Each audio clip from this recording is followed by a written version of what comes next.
Well, well, well. Happy Wednesday, friends. Wednesday night. We are going to do a weaponized kindness Wednesday. Whatever that means.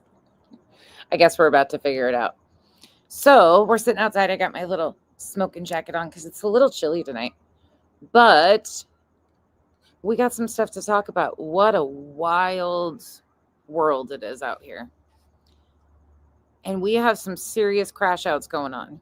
Not just with like the Lauren situation, the BJ situation. We're going to touch base on both of those. But for any of you that have been around a while, you know that Tim Ballard is one of my favorite topics to cover. Talk about crash out. It's probably like 69 degrees. It's probably like 70, actually. I tell you what, you want to talk about a crash out. That is, but I think I'm going to have to do that in its own live because there's just a lot. Like Ballard is coming out saying stuff like this. Hold on. Let me just start off with this, just so you guys get an idea of what I'm talking about. By the way, he's in a bunker, a safe house in Syria, bullets flying everywhere. He's got a new movie dropping on the 14th of November. But listen to this statement. You got to wake up to what's going on. And there are people that have infiltrated the church at different levels. And that becomes manifest when you find out that there's cover-ups. There's a hit on people trying to discover satanic ritual abuse in the church. He's doing this because they won't make a retraction. You guys, if you don't know who he is or don't understand, I'll explain in another, but Tim, are you okay? Obviously, you're not okay. You're not okay. But he's mad because when he got kicked out of the church, they haven't, in his mind, retracted the statements against him, and he is losing it. I'm here for it. Absolutely here for it. Because you want to talk about a liar who lies to lie? That one. But we got a lot of other stuff to get into. So tell me in the comment section, do you want to open with Lauren or BJ? You tell me, and I'll play this intro, and we'll get going. I have it all laid out. We've got stuff to keep up with, both of us.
I just watched a live stream. I actually shared it in my community tab for anybody that wants to see it.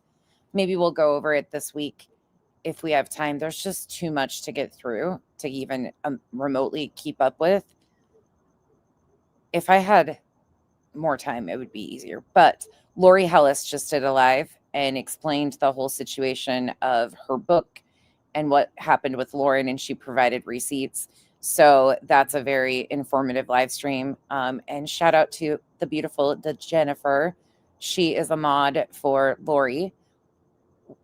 It's a small world. It's a small world after all. But she was over there doing an amazing job. I just adored Jennifer. So shout out to Jennifer.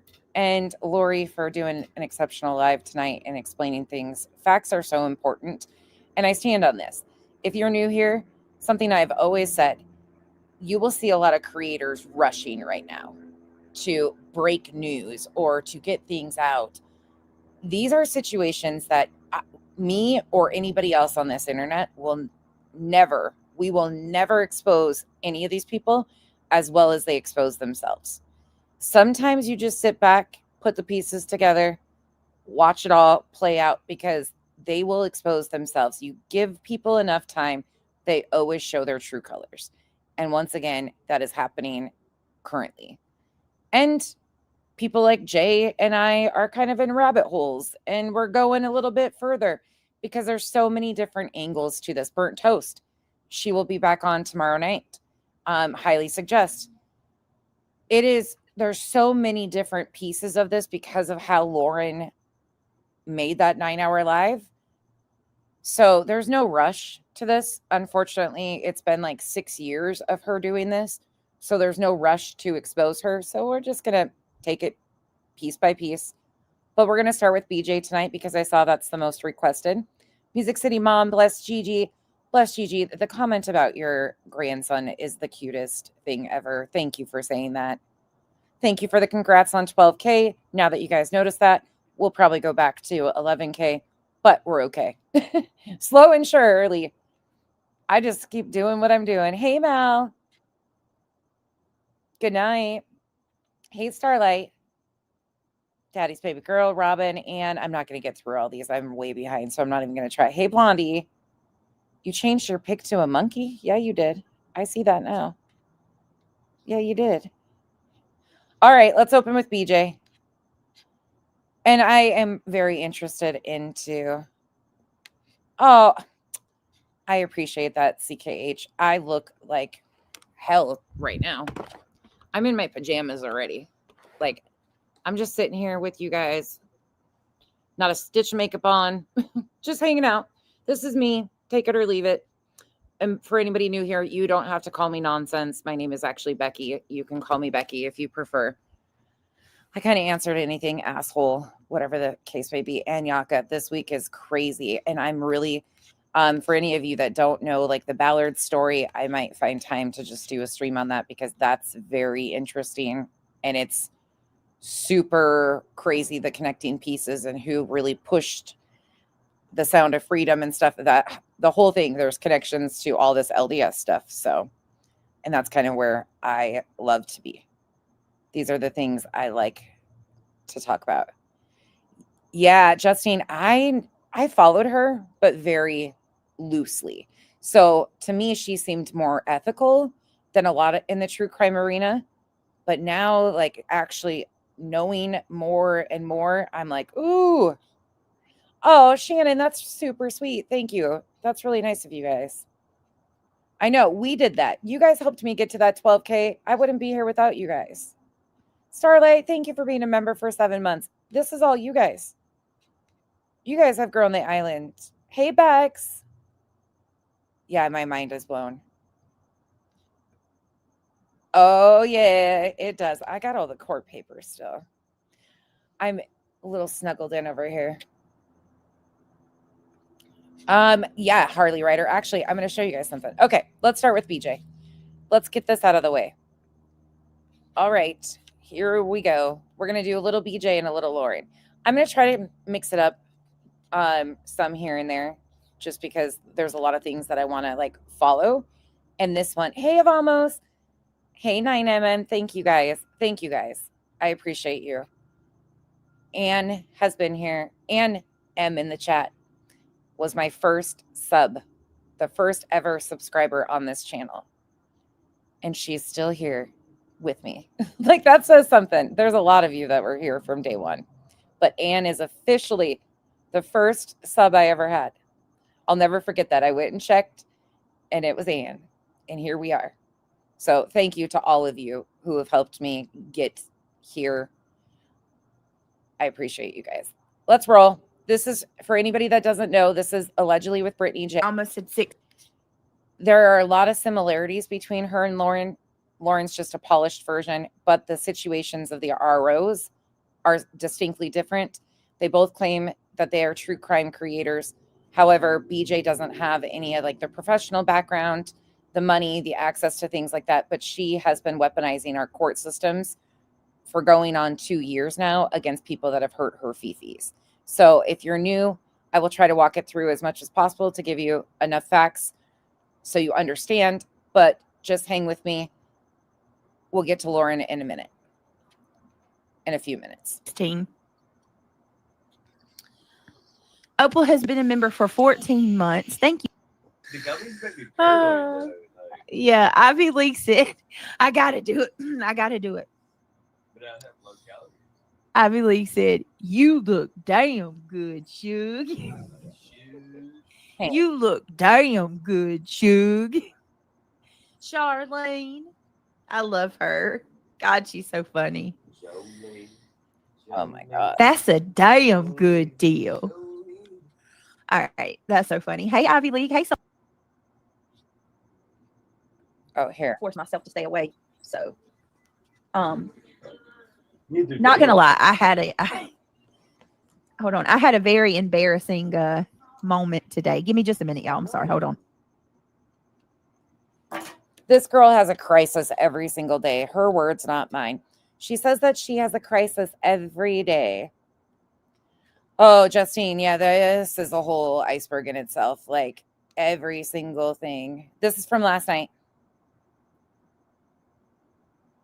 Oh, really? That's crazy. I didn't know that. Thank you for hitting the thumbs up button. If you guys don't mind, please hit that thumbs up button. You'll notice I'm not good at asking people to subscribe or hit the thumbs up, but I appreciate you guys. The mods will remind you. I have an incredible group of mods, and this community is pretty good. Pretty good people.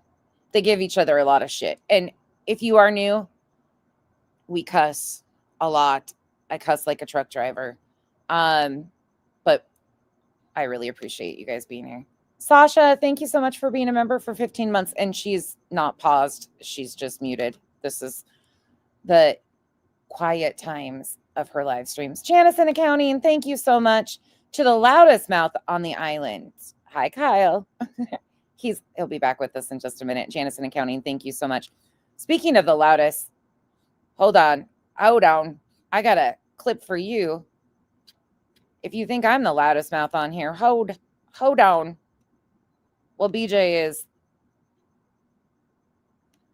gone, per usual. Let's see. What does this one say? Oh, well, looky here. What does this one say? The bullhorn. Well, good morning, my beautiful copy bees. I'm Bullhorn Betty. We cover true crime, and we are the loudest channel on YouTube. It's nice to see everybody this morning. The loudest channel? You mean the messiest channel? I mean, if you don't know, that's Bullhorn Betty. Welcome to the jungle. She is not fun, but she's a lot of games. Lori Life 360, thank you for being a member for 4 months. Much appreciated. Cussing is therapeutic. Hey, up to good. I like to put you guys to sleep. I'm kind of becoming the Ambien for some of you. Oh, man, she's just a screaming demon over there. Avamos, thank you so much for the super sticker. Thank you. You guys got me here. Truly, you guys. Oh, there I go with that word again. You guys are the reason I have 12,000 subs. And I am so thankful for each and every one of you. I'm just an asshole on YouTube with a lot of opinions and unfortunately a really good memory for some things. And I'm anal about timelines and things like that. So that is what we are going to dive into this week. We are going to break out the whiteboard, go to the office, and we will be setting up a timeline with the times, the dates, and things, because as you all know, these situations carry on for quite some time. And having all of that ready and handy is super important. How's everybody doing? Sorry, I just took my sewing machine apart. We're doing great. Now that you're here, though, we're probably going to do terrible. Let's just bump her to the real shit show. I don't really care about this front part. And down under. Megan, are you here? Craig said he misses you too. We all miss you. We want Megan to come back. Like, we Yeah. miss Megan. BJ has lost over around 200 mods in the last 3 years. 200. Yeah. Between, I would say, 175 and 200. And they have a list. That's not just bullshit. She's lost a lot of mods. She is got a major case of diabetes. Megan, where you at, girl? You know you miss us. Where have you Some do, been? But not like you guys do. Okay, y'all don't go all out. I just remember Megan dressed her babies up. Are you No, asking, do I do daytime streams, Dipsy Doodle? I do daytime streams. I have a crazy life. So she is not allowed on the island ever. Bullhorn Betty is never going to be invited anywhere around us. That's for sure. Thank you, Janice in accounting. To Jennifer, you did an incredible job tonight, modding all on your own. That got a little chaotic. You did great. Thank you so much for being a member for 11 months. Much appreciated. Usually I do daytime streams. I'm just kind of off schedule right now. She still loves me. She still messages me from time to time. I'm She just all needs over to the come back. That's all. Look, Spicy misses her too. Come on, Megan. Here's the thing with my schedule, just so anybody knows. I fit it in when I can. I have younger teenagers that are very active in extracurriculars, and I have a zoo full of animals, and I have a significant other that is all over the place. So I just fit it in when I have time.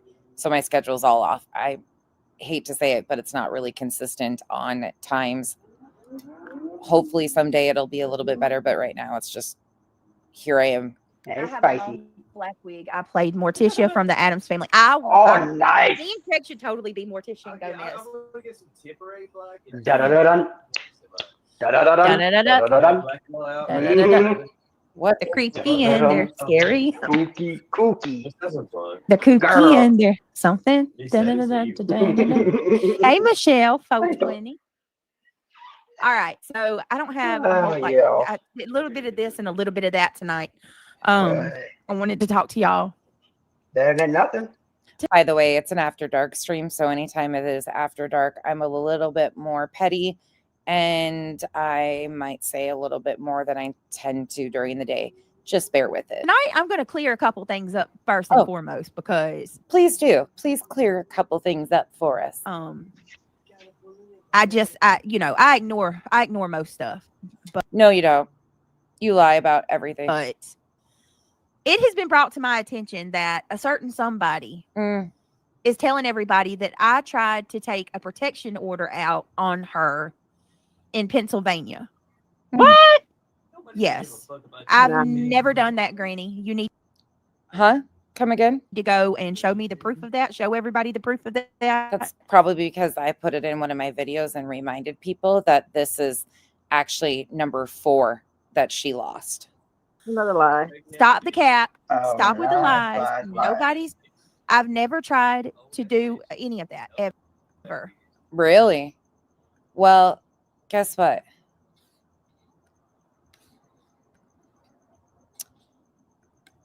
You know, so right here, you can see her name is highlighted. Brittany Ann Jackson. You get that on your screen? You guys can all see that? Let me get it bigger. There you go. You can look this up right on the course or the case website. This is right from Pennsylvania. So I'm not showing you anything at all. But let me bump it down. So again, this is against Barbecue, Granny, SF, and does 1 through 14 inclusive. What does this say? Emergency motion for protective order and to enjoin unauthorized recording. So that's their motion. But they absolutely did file an emergency petition for a protection order. 100%. And I've detailed that previously in the RICO filings and their attempts. So I'm not really sure what she's attempting to lie about or why she's attempting to lie about that now. That was done March 21st. It was thrown out, but March 21st is when they filed for that emergency petition for a protection order against Barbecue, Granny, SF, and Doe's 1 through 14 inclusive. Stop with the porkies, Granny, because I know you're in the bushes. There was never an attempt. There was never anything. Nothing. Can you imagine lying about court papers that are on a docket? There was never even a thought of getting a protection order in Pennsylvania. What the heck? Yikes. I love it when people lie like this. I mean, how do you get through life when you lie like this? I'm really questioning. What? And Hey, Ari. Although it was warranted, but she did not do anything. Thank you. Yeah, that's true. That's true, Music City Mom. Let's just let that be known. Yep. They do, Julie Wessner. They never stop. Also, they never stop talking about me either. Bobby, nope, she's really tried to get away from anything with her attorney recently. She talks about me every on day. you. Does not miss a Dragging day. you through the mud. Will go around and lie and say that I talk about her every day. Every one of y'all know how often do I, not that it even matters, but how often do I talk about that chick? Mm-hmm. Shady says, excuse me, how many times have I shown she said she was taking a PO on you and had a lawyer? Several. Yep. Several. She says that she don't know why I'm trying to pretend like. Where have you shown that? And again, BJ was reaching out to anti-bullying hotlines and trying to seek advice and begging creators in April of 2024 to get together and go legal with her on others because her fifis were hurt. I didn't. She hates the word fifis that I use, so I use it more often. Or it didn't happen. Well, there is no pretending because you don't, when you're telling the truth, you don't have to pretend. I never try to get an order out on you in PA. Victim. She wants to be the victim. Absolutely. This protection order don't protect you anyway. See, Doodle, who are you talking to? Who are you talking to? BJ? Videos is just a piece of paper. If somebody wants You to get sound like somebody, that. they're going to get them It is anyway. last Well, You sound like that. He said the same thing. It's just a piece of paper. You can shove it up your what. wait a minute. Christina No, said amen to that. send. Can't say what kind of order. Is it any of these papers that you send out to protect yourself won't protect you if somebody wants to get some? Right, I get what you're saying. Yeah, but we never did. And yes, thank you so much, Cookie Slimmer. I don't. I heard them the other day. I heard a clip the other day, and they were like, Brittany said she don't ever talk about Granny. Ha ha ha! That bitch talks about her every day. And Yo, Shady, I got something to say to you too. You made a post that BJ shared. That's the only reason why I saw it. That says, when someone shares with the world that they recently wanted to take their own life, and all you see is video after video putting this person down and shaming them for how they feel about a situation they encountered, you are a part of the problem. I have never seen so many adults add to someone's real life experience, only that person lived, and want to hurt them more. Y'all are sick, but I'm not surprised. I am talking about the Lauren from Hidden True Crime situation and the other girl. Don't even know her name. So on that note, be kind to someone today. Shady, don't you have some more lies to concoct over someone and some more bullshit to spin? And just in case anybody wants to know, it is not going to be my responsibility or anybody else's, the mental health of random strangers on the internet that get caught in lies. Period, point blank, end of story. That's it. It is never going to be my responsibility or anybody else's for anybody's mental health. I said what I said. like four of them stood there and said that. And while you're concerned with Lauren's mental health, because she did the same thing BJ likes to do, and, mentions her mental health being in dire straits while they continue to poke and prod at people and throw people in there. Yeah, I got a problem with that. She's surrounded by grown adults and a support system that she should be able to handle it. And if she can't, figure it out.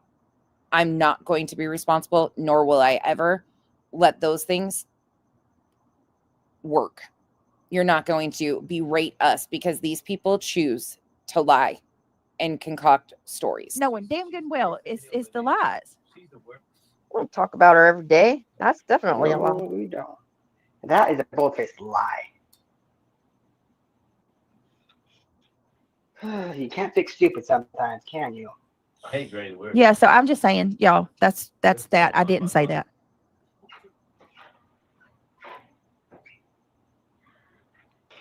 Right, Chet. Yep. They will take what you just said as you talking about her out. Exactly. It's so stupid. And when I say one thing about her, they're like, see, we told you. But it's not daily. For real? So we have Reality Wins and Yankee Kyler on panel. Hello. Good to see y'all. Be sure to hit the like button. We appreciate y'all being here. Reality is known as pillow biter. Yes, she is, Sana.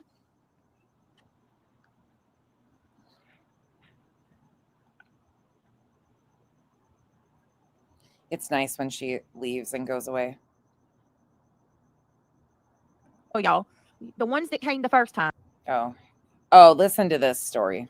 The lies just don't ever stop. If you want to talk about, talk about what you want to talk about, but don't put that shit off on me. Don't put stuff out on me that I haven't done. I never did that.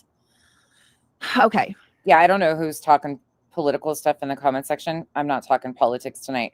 I do talk politics on my channel, absolutely, but I'm not tonight. So I usually give you guys a warning in the beginning. If I am, I'm not tonight. We ate so happy there are people like you seeing what's truly happening. Yeah, Shayna, me too. Because it's like, thank you. Because I feel a lot of the times I feel like we're in clown world. You know what I mean? So when people see the truth, it goes a long way. Finish your story about Listen the to missionaries this. coming to your house again. Oh, okay. So just When people see the truth, it goes a long way. People have seen your truth. A massive case of diabetes. just to tell y'all, the ones that came the first time, right? That was at 8:30 at night. I shared that video. Somebody else said that to me the other day too. She puts her head in like a pillow or a blanket or whatever she does. I'm not really sure she's got her head in a pillow, but she's constantly screaming into something, and you can only hear this like muffled Video with y'all. wild.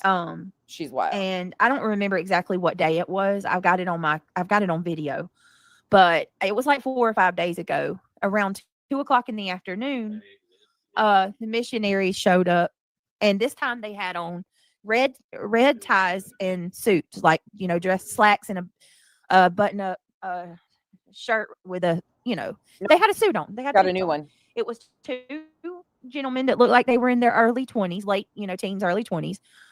They came up. They were driving a white SUV. They parked across the street and they walked up and knocked on the door. And I would have went and answered, but because I could clearly see who it was then, because I wish I would have called him because I could ask him about the. So you could clearly see who it was, but you didn't go to the door. The ones that came the first time, but did you ever call and confirm with the mission president?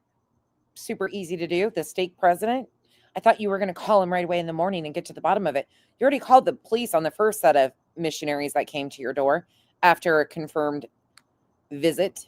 They came, they knocked on the door, and then they stuck something inside the Book of Mormon. Oh, maybe it was like a bookmark or I didn't know their that, number Thomas. or something. And they left a Book of Mormon on my table, and it's still out there on my front porch. Like that Book of Mormon's still sitting out there. You're too scared to pick it up. Because I don't. Everybody's like, don't touch it, and I'm like, yeah, because I don't know. I mean, she's left the Book of Mormon sitting there because she's too scared to pick it up. This can't be real life. This is an almost 40-year-old woman, and that's her man-child in the background that you hear rumbling around back there. That is her man-child. She's too afraid to pick up the Book of Mormon. Maybe it really is,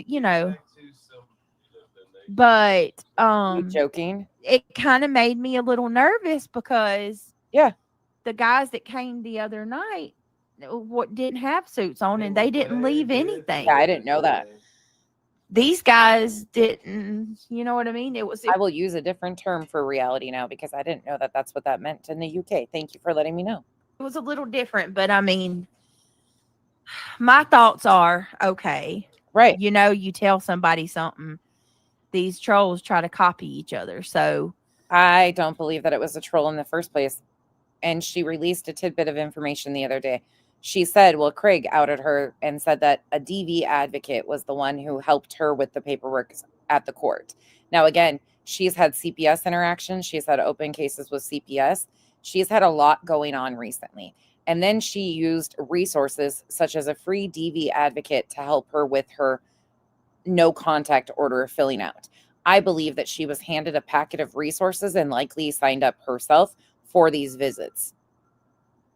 That is what I believe happened. And I believe that if it was done online, which she could have done too, she confirmed this appointment. They have gate and no trespassing. Nobody's ever been there in 14 years. Nobody's ever came to her door. They're not going to start now out of the blue coming to your property past gates, past trespassing signs without a confirmation from somebody that the time that they were set to come was acceptable and or that they can come past that gate. Sorry. When I shared that missionary, And she could have easily found out if this was a troll and who signed her up. She could have made a call to the stake president and gotten a hold of the mission president and figured out exactly who sent this referral in. But her avoidance of making that call says all I need to know. came to my house, did somebody, I believe somebody then called the LDS, or they actually scheduled me for a second time, or they scheduled me for the first time, and that wasn't missionaries the first It was time. I don't, missionaries the first time. They even had their name tags on. It's very clear. And just because they were dressed, they probably were coming from a different place. They were probably, who knows? And they could have just switched areas too, because they switch areas. Like the missionaries rotate in areas when they're out. don't know, but they came out. So they might not have even, or they might have had a follow-up scheduled to come back at a later time. And she might have gotten the 2 new ones in the area because they could have easily switched on Sunday or Monday. I don't know what their P days are anymore, if it's still Monday. It used to be Monday. During COVID, it was Mondays were their P days. And it was at 2:00 in the afternoon. So, you know, and let me tell you something before, because this is another thing. I'm not Mormon, but I have respect for people's religions. You want me to get them for you? That is incorrect. She does not. She does not have respect for other people's belief systems. She thinks if you are an atheist, you're demonic. And again, just because they don't choose to believe in what you choose to believe in, you don't respect them. You don't respect any type of Muslim belief systems, Islamic. Yeah, they're in the oven. You got one pan is marinara. You'll see them. And the other pan is gravy. Okay. All right. So, I made meatballs I tonight. should have listened a little bit closer. I made 2 different kinds. I made meatballs and Rouse marinara. If you guys know what Rouse is, if you have not tried Rouse, the brand, oh man, you have not had marinara until you have had Rouse. I'm just saying. Oh yeah. But to the people saying that I call these people to Put that on some frozen meatballs. There you go. I mean, hey, it's better than 10-piece chicken nugget from the drive-thru, right? Because you're legally blind, can't see the drive-thru. my house, or I set that up myself. This is what I have to say to you. You people that think I'm capable of that, that's something that you would do. That's why you're thinking that way. Okay. Secondly, Are you joking? I'll slow back down. Are you freaking kidding me right now? I would never disrespect another religion like that, and I never would disrespect those young missionaries. You already did. You disrespected them by putting them on here and fear-mongering over them. You put their faces on the internet and tried to imply that they were doing something nefarious, that they were up to no good. Again, while you blasted their faces, you have shown zero respect to them previously. You used them for content on a Friday night because you knew that you had court Monday as you were trying to get no contact orders on 2 people. So you came on this internet after they had been to your door, knocked on your door. You talked to them through the camera.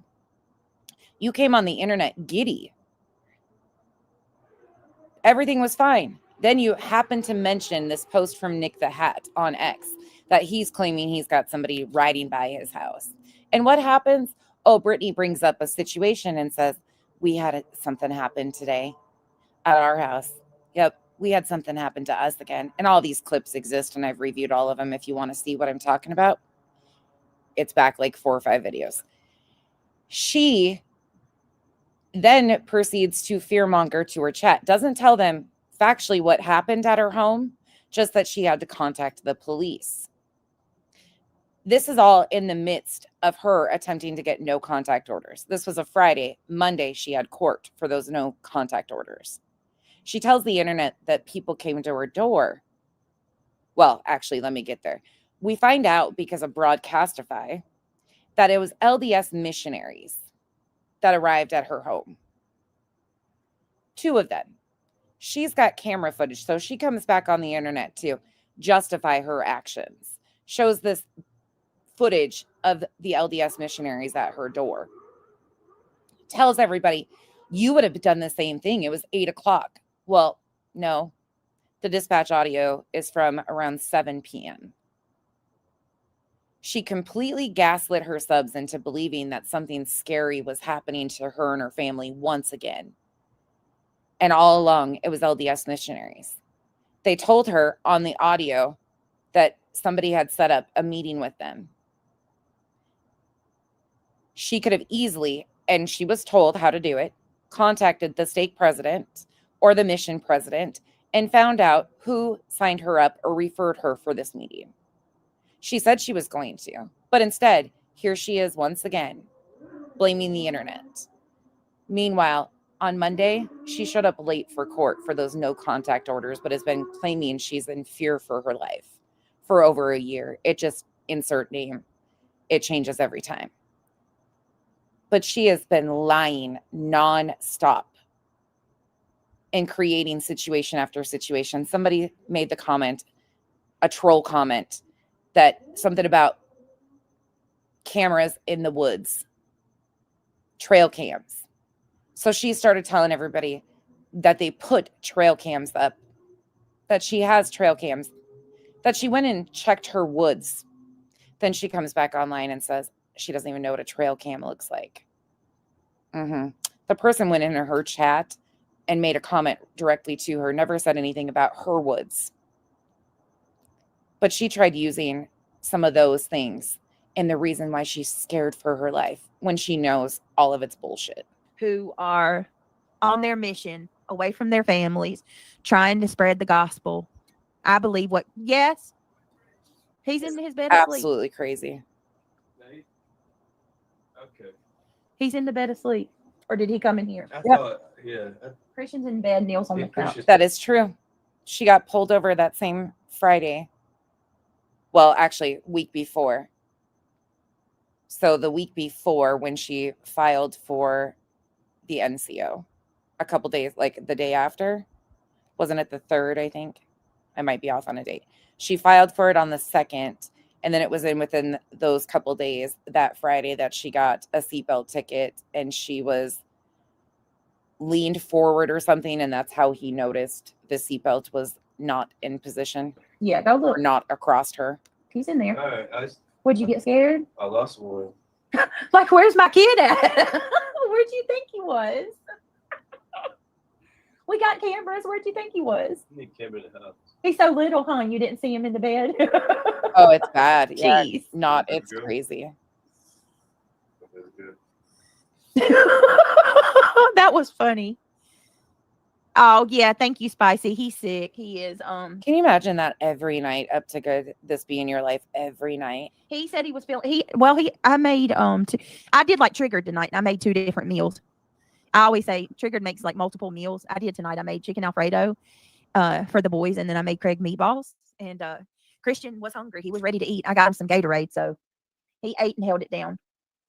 So anyway, I just wanted to clarify that I would never. Yeah, he said I lost one, Michelle.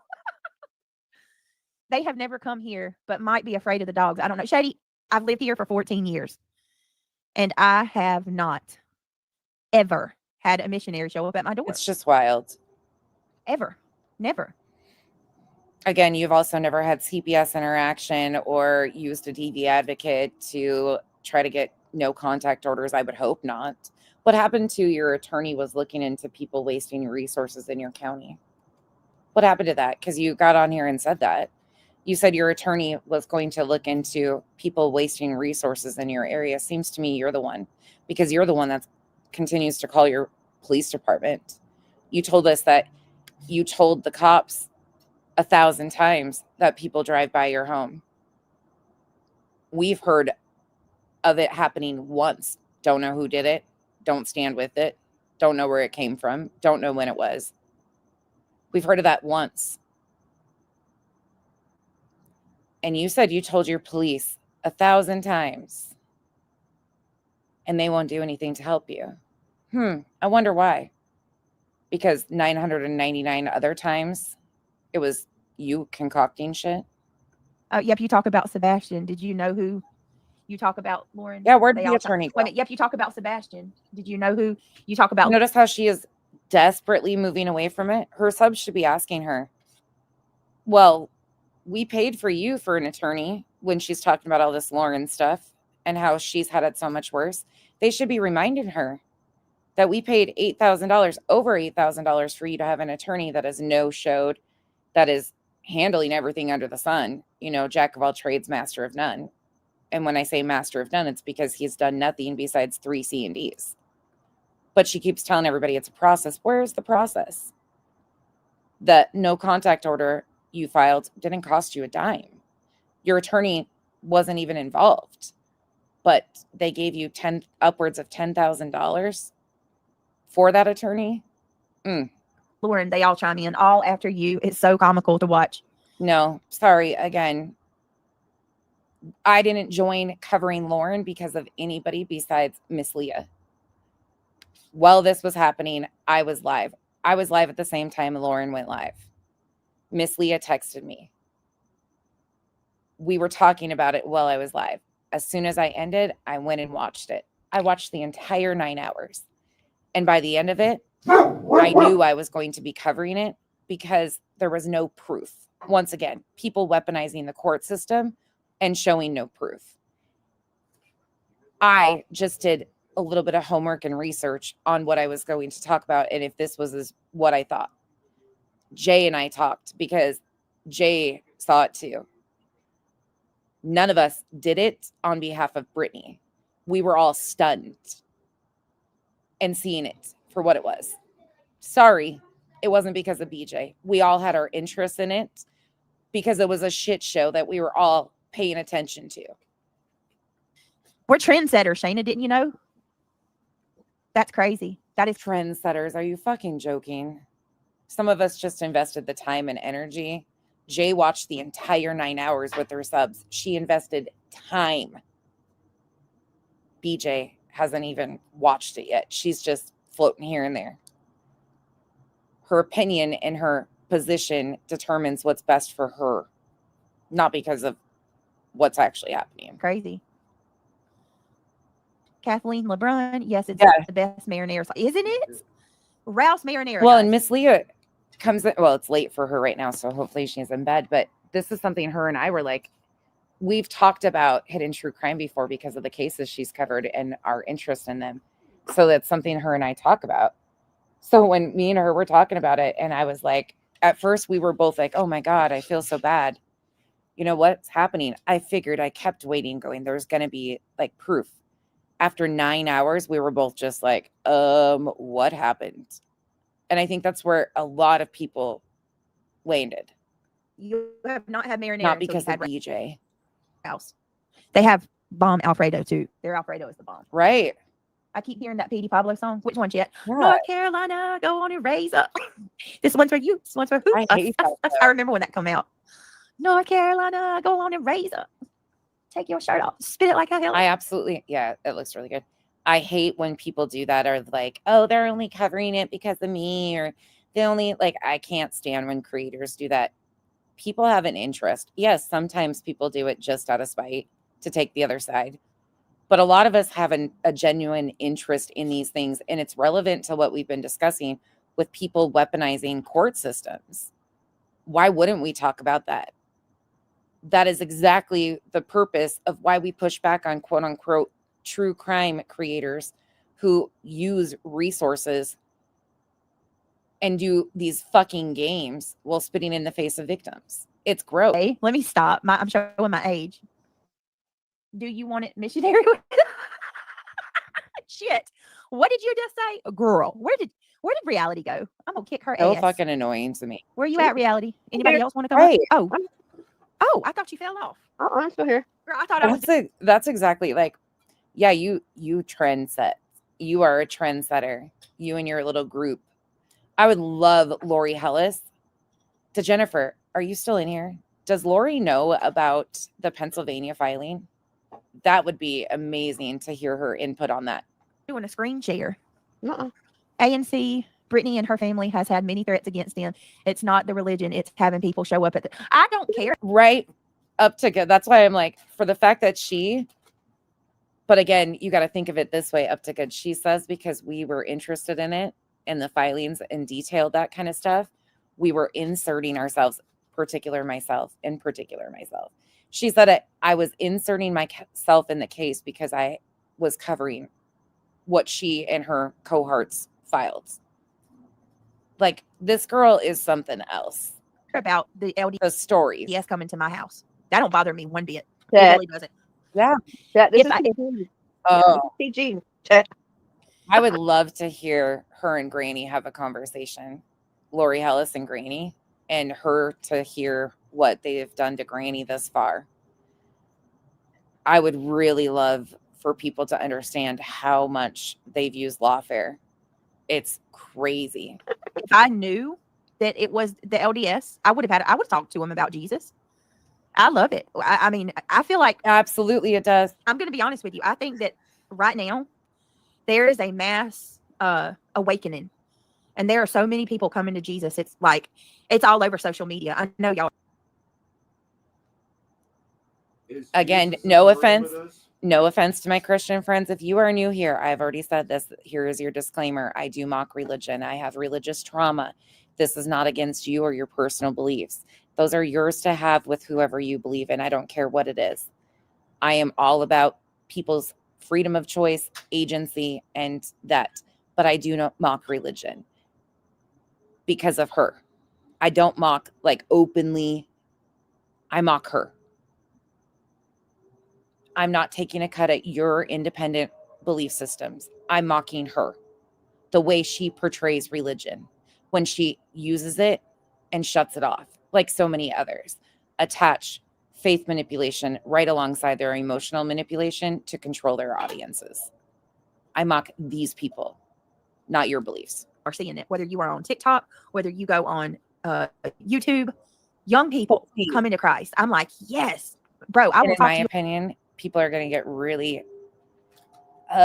uptight about the whole conversation with Lauren, but there's a reason why Lauren, in my opinion, keeps one foot into the LDS church and one foot out. And true LDS believers know that that's like, if you either follow the doctrine or you don't. Doing that back and forth like she's attempting, I think more has to do with her sub count and keeping an into both communities. Because you can't admit and see everything that she has done and said and still be like, oh yeah, I'm faithful LDS, proud LDS. About it all day long. No problem. I have no qualms with LDS. So please don't get me confused when I say that. I think they're wonderful people. And I think that they're good people. You know, I think they get a bad rap because of the whole, the whole like Lori Vallow stuff, like people trying to conflate them with the whole religion. It's not right. No, that's not. No. Not everybody thinks Mormons are all like Lori Vallow. Not everybody thinks that. Lori was a doomsday prepper type extremist within the LDS. She was not the typical, she used the doctrine and adapted it to what she wanted it to and added on to it. That's the fringe groups. I can't even believe that she said that. A revival is taking. Yes, Green Spirit. I feel it all over. They get a bad rap because of their doctrine in Joseph Smith and what he did with children, underage brides, polygamy. Now, there is a difference between FLDS and LDS, but Joseph Smith, again. I never thought anyone ever sent missionaries to my house. They will randomly show. Yeah, but here's the thing, ANC. They did if they just showed up at my house, that would have been, I wouldn't have thought anything about it. The problem is when they came to my house. Shh, revival. Maybe she thinks it means the rapture again. And again, for any of my believing friends, the Bible says that nobody's going to know when. So she about come uncorked over me mocking the rapture. And her other half said, you don't even believe in the rapture, but she was going to use it to try and shame me. Anybody that pushes back on her, she weaponizes. She rebukes us all the time. What else does she do? Oh my God, I should do a rebuking clip of her. They called me by my first name. They said they're looking for Brittany. And they said that I signed up for them to come and talk to me about Jesus. And I never did. I never did. And the fact that they knew my name. And y'all, if I had it, I would show y'all, but it's out in my car. You know, it was hard. I will say that, bless Gigi, but I don't have an overall bad look on like religion as a whole. Bad people are bad people. They weaponize whatever they want to. And there are some good people that believe in all sorts of different things, and that's okay. So certain religions, it's the people. It's the people who weaponize their beliefs.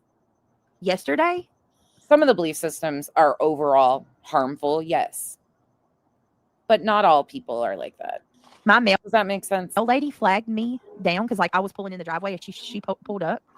She flashed her lights at me and because she didn't get here till late. That was late as hell for her. It was like 7:30, bro. She hands me a stack. Did you get your food? Where's your food at? Where's my food? You were going to get meatballs. You forgot? You want to give me some meatballs? You forgot? Where'd you go? I was doing shit. I think it caused me to be so accepting of others, and I've got to be around some amazing people. I feel bad for people that live in those mindsets. Give me just a minute. Like these guys do. He's got to eat. He's going to be sick. Reality, can you talk to them for just a minute? I got to I get him feel some really food. bad. It'll take me just a second. Yep. Go feed them. Well. Right. Love thy neighbor, right? Yep, go feed them. Yeah. There is Yeah. good and bad in the religions. Yep. I've seen it. Religion and politics do not mix. I can promise you that. That's right, Kyle. This We've guy's seen that. Kyle on her panel. Oh, boy. Does he drink Monster? Kyle says religion and politics do not mix. He was right. They're not supposed to. But BJ and Craig do that all the time. All of them. All the Oh, time. I know that. BJ obviously wasn't there to mute Kyle fast enough. And not a mind at the devil's workshop. I promise you that. An idle mind is the devil's workshop. Oh, Kyle got a voice. Oh, Look at him go.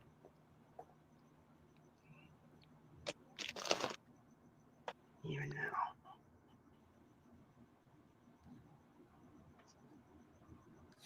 I just can't.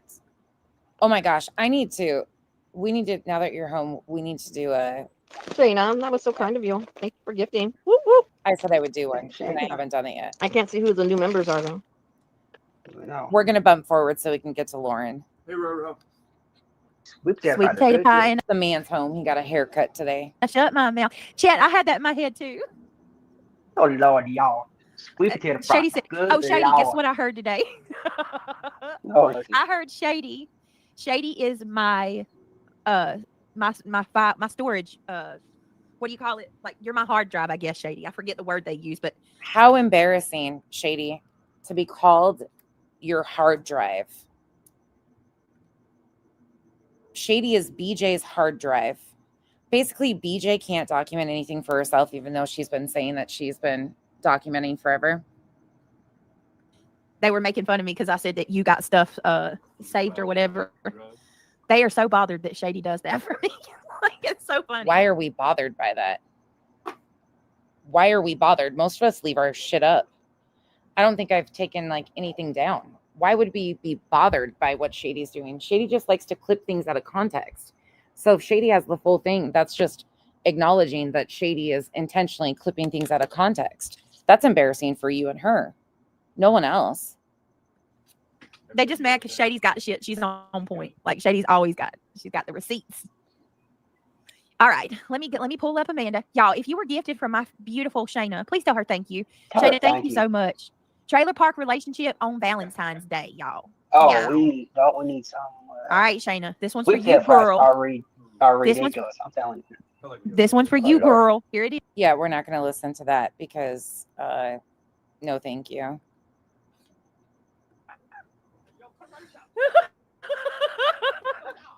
You ain't never had a chick with a mouth on. I don't know why. Is it me? Do you guys find that funny? Do you guys find anything funny about that shit she plays? Charlade. Shit said, I swear she's my cousin. That's it. That's all. But you know what? Tonight, I kind I of just keep asking myself, if I would have came across that on my own, would I find any of it funny? I don't. I don't really find any of it funny. off and I said, we're going to hang out and talk and, have a good time. But tomorrow night, we're getting back into cases. We're going to be, there's a couple updates with Mimi. If you have not already subbed to Crime, oh my Lord, I'm drawing a blank, y'all. She was just here. Jay's channel. I feel so stupid right now. Guilty of Crime. Guilty of Guilty crime. of crime. I'm so sorry. He is desperate for anybody to sub poach off I don't know of. what just happened there. I just drew a blank. Sub up to Guilty of a Crime. She did an update on Mimi tonight as well. She's been covering that case. For those of you that don't know, it's the case of 12-year-old. Hey, Duchess. Hey, Lanky. Hey, everybody else that I didn't say hi to yet. Oh, you want to see Want to see his hair? my head? Hold on. Oh, where are you going behind me? Hold on.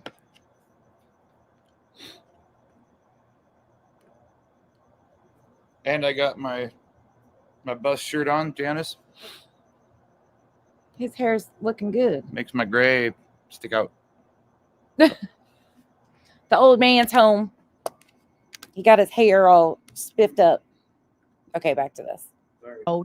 Jacqueline No, Mead you're good. They're all- Torres. there's Her body Kyle. was found in behind an abandoned home in a tote. Her mother, her aunt, her mom's sister, and her stepdad, mom's boyfriend, was arrested.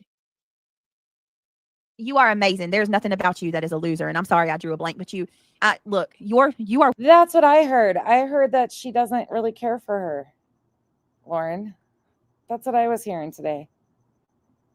It's funny how she will, but I think this one should be realizing BJ doesn't stand for anything. Not at all. She stands with ...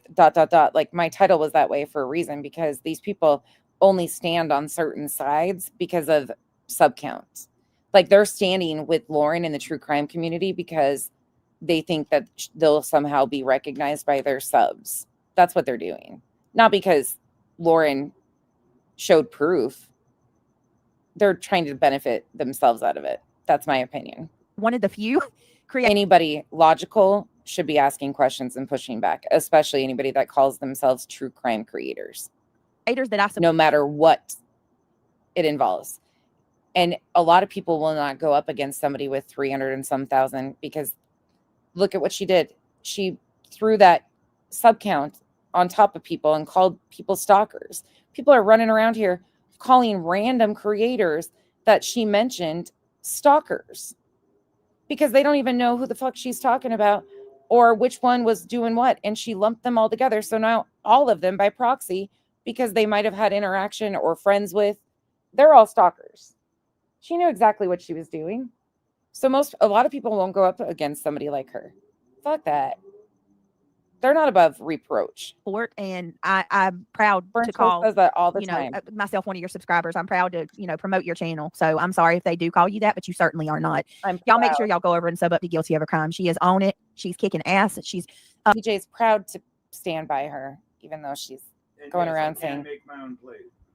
Yes, he can. He can make his own plate. one of the few that I've seen covering Mimi's case, and she stuck with it. He can even turn the air fryer on. Actually, I learned some stuff from you. I didn't even know. Kyle barbecues. He'll watch something on the barbecue for me. I do all the inside cooking. Now. What is I've barbecued steaks from beginning to end. Oh yeah, you'll grill something. You make it look like I'm a No, you'll grill. teacher. Most of the time though, I'm like, can you watch this for me as I'm running back in the house? And you're like, what do you want me to do? He always asks if he can help me on the grill, and I'm like, no, I got it. And then I make him take over. Always. I'll throw something on there and I'm like, he'll be like, I said I could do that. And I'm like, I got it. And then I'm like, oh yeah, will you take over? And he's like, yeah. About Mimi's case. So she's done a real good, Okay. thorough deep dive into that Craig one. can't feed Y'all himself? make sure that y'all sub up to her. Craig can't do shit. She said, every time I'm in Brit's chat and they see my pinned comments, I get called an effing loser. Yeah. At least you do your own shit. You know what I mean? Excuse my French, but at least you provide horrible. content. That is so impure. And I'm sorry that y'all get, for all of y'all that come to my channel, y'all get, hate for coming here. But I really, really, really appreciate and adore all of you. I'm fat. She loves y'all a long time. What? I'm fat, so I'm not fat shaming. But Mimi's mama's got the audacity to be fat, starving that baby. I know. I said the same thing. Exactly, Ryan. And I love her channel. She does a good job. Ryan also. Is this the guy from the Summer Wells community? Is this that guy? Is that Ryan Finds Truth from the Summer Wells community? Does an incredible job, you guys. Ryan. I recognize that name, but I don't know why. And Finds Truth, his boots on the ground, has done a lot of amazing work. If the mods want to grab these channels in here, we got Shady, who is freaking. She's my puppet too, apparently, according to these people, to hear them tell it. Shady, I could not imagine Shady taking orders from a damn soul. Oh my God. But yeah, there's some amazing. That needs to be clipped. Shady's my puppet. Just the fact that she said that. Oh, yikes. Channels in the chat tonight, guys, some creators. So y'all make sure you sub up. We gotta. Shady couldn't stand you in 2024 because of what you are. Not because your behavior has changed, but because Shady decided to hate the rest of us that call BJ out. She hates us more than you. So she started using you to go at a bunch of us. That's it. You're beneficial to her, not because she actually supports you. Support all the good ones, all the real ones. Shady likes to lie, and it's easy to catch her in them. Ryan has done some incredible work in Summer Wells. Okay, that is. There's lots of cases, lots of stuff. Yeah. So why these creators have covered. I've heard quite the opposite about this guy, but I don't know anything about him personally to really say. I don't know, but I'm going to look into Jesse Mac Butler dub dudes. As a matter of fact, I'm writing it on my board. Give me a day or two, and we'll look into it. If you would like for us to cover that, we sure will. And as far as Lily and listen to this, like, desperation. She is desperate to get away from anybody asking her about this money, this attorney's fund. She just had no contact orders. You're not in fear for your life anymore. All of a sudden that magically went away. She is like desperately trying to get away from being asked questions by her subs. You were in fear for your fucking life. Your attorney was on it. Huh? Hold on a minute. Hold on. Let me put this back. Sorry. Now we've got more LDS people showing up at your home. Mm-hmm. Uh-oh. Those markers don't want to stick. I see you, Kyle. As far as little Lily and Jack goes, I'd love to get back into that, but I'm so far behind. She is so Shady. They haven't said that you're a puppet, but they say that they run their mouth and say you and Cinder do my dirty work. I'm like, I knew that was going to piss Shady off. Shady freaking probably is more moral than I am. I don't think that would take really anything to be more moral than you. Put a 1 in the chat if you think Shady is. No, I'm not even going to compare the two of them. Put a 1 in the chat if you think BJ's morals are non-existent most times, even though she puts on this act. Crazy people. Put a 2 if you think she is high morally. You listen to me. Has high morals. What would it be? Mods. She's so full of fucking shit. Teaching, are you wanting to? What link are you asking for? You wanting the link to the StreamYard? Did you hear? Yeah. A 2 body was found in. That's another case that I'm the CADA. That's crazy. I have not even got to look at that one too, but I need to. She just fucking lies to lie. Lies to lie. Yeah. I'm going to bump it forward. There's one more spot in this that I wanted to talk about. Constant threats, emails, text, videos. Okay, let me back this up. Of course. All right, hold on a second. Let me find this short. Hey, now, put it 3 if you weren't paying attention because it's past your bedtime. Here it is. Early. This is absolutely brilliant. And this is from a retired. Did you see what Revival did to me the other day, that Michelle? Did anybody see what Revival did on my video making caramel corn? Or my recipe? You know what she comes in there and does? She comes in there and says, how many calories per cup? Revival. We don't know how to count calories. Nope, sure don't. I was like, ma'am, go away. She tried throwing me right under the bus, asking me about how many calories are in a cup of caramel corn. These recipes are older than me. Their calories weren't a thing. Detective, I mean, these gentlemen are fully aware of Making fun of my waistline. the law. I think that just that alone is a violent act. Like when you have a problem with somebody from the past and when they're calling them and they're instigating their anger, and then it got very scary. Okay, for people saying that, She was just giving me shit. this isn't restraining order stuff, that this is just If you don't mean know girl how we engage around here, we have a lot of dry humor amongst all of us. behavior. Well, I'm sorry, this is beyond mean girl behavior. They have crossed the line into the criminality. Okay, constant threats, emails, text, videos, and so forth. The crime there would be aggravated harassment. Aggravated harassment. Contacting other people from the past that may have had a beef Aggravated harassment. with Lauren and so forth. Now we start getting into aggravated harassment and conspiracy. Okay, Aggravated harassment and conspiring. Conspiracy is what he said. Conspiracy. He said aggravated harassment and conspiracy, BJ. Let's listen to it again, BJ. people from the past that may have had a beef with Lauren and so forth. Now we start getting into aggravated harassment and conspiracy. There you go. Okay. Aggravated harassment and conspiring. Okay. They're constantly sending her messages. Lauren blocked that lady. When you block a person and they continue to contact you. Oh my God, the fucking what? The audacity. Pointer Lover, thank you so much for the $9.99. It's because of you guys I got here. Thank you so much. Kyle, why does that t-shirt still have sleeves? I know, I read that. I responded to her. They'll get cut off in the spring. He said until spring they have sleeves. Thank you, Janice in accounting. You guys know him. That's unwanted. That's harassment. If you're bothering me and I don't want you to bother me, that's harassment. So in other words, BJ blocks and unblocks. So what does that say? What does that tell you? If she blocks people and then magically unblocks them after she talks shit and says that they were doing XYZ, uses it for content, then she unblocks them to invite them back in. Is that invited unwanted harassment? I guess it would just be invited harassment, right? Or just invited engagement because it's not harassment. I think she got caught talking shit and is scared, but that's just my opinion. See. Sorry, Mark. She has admitted that she was talking shit and they've got messages against her, right? But here's my problem. It's not me, it's you, right? It crossed the line when they started contacting her husband's job. He's been in trouble with his job because these people have contacted his job. It crossed the line when they... Depending on the reasons for it. Now, somebody made some good points earlier today, and it's right. If they are offering any type of like coaching, anything that could be in the mental health arena to people, there could be reasons behind why the credentials were looked into, depending on use of them. And I never even considered that before.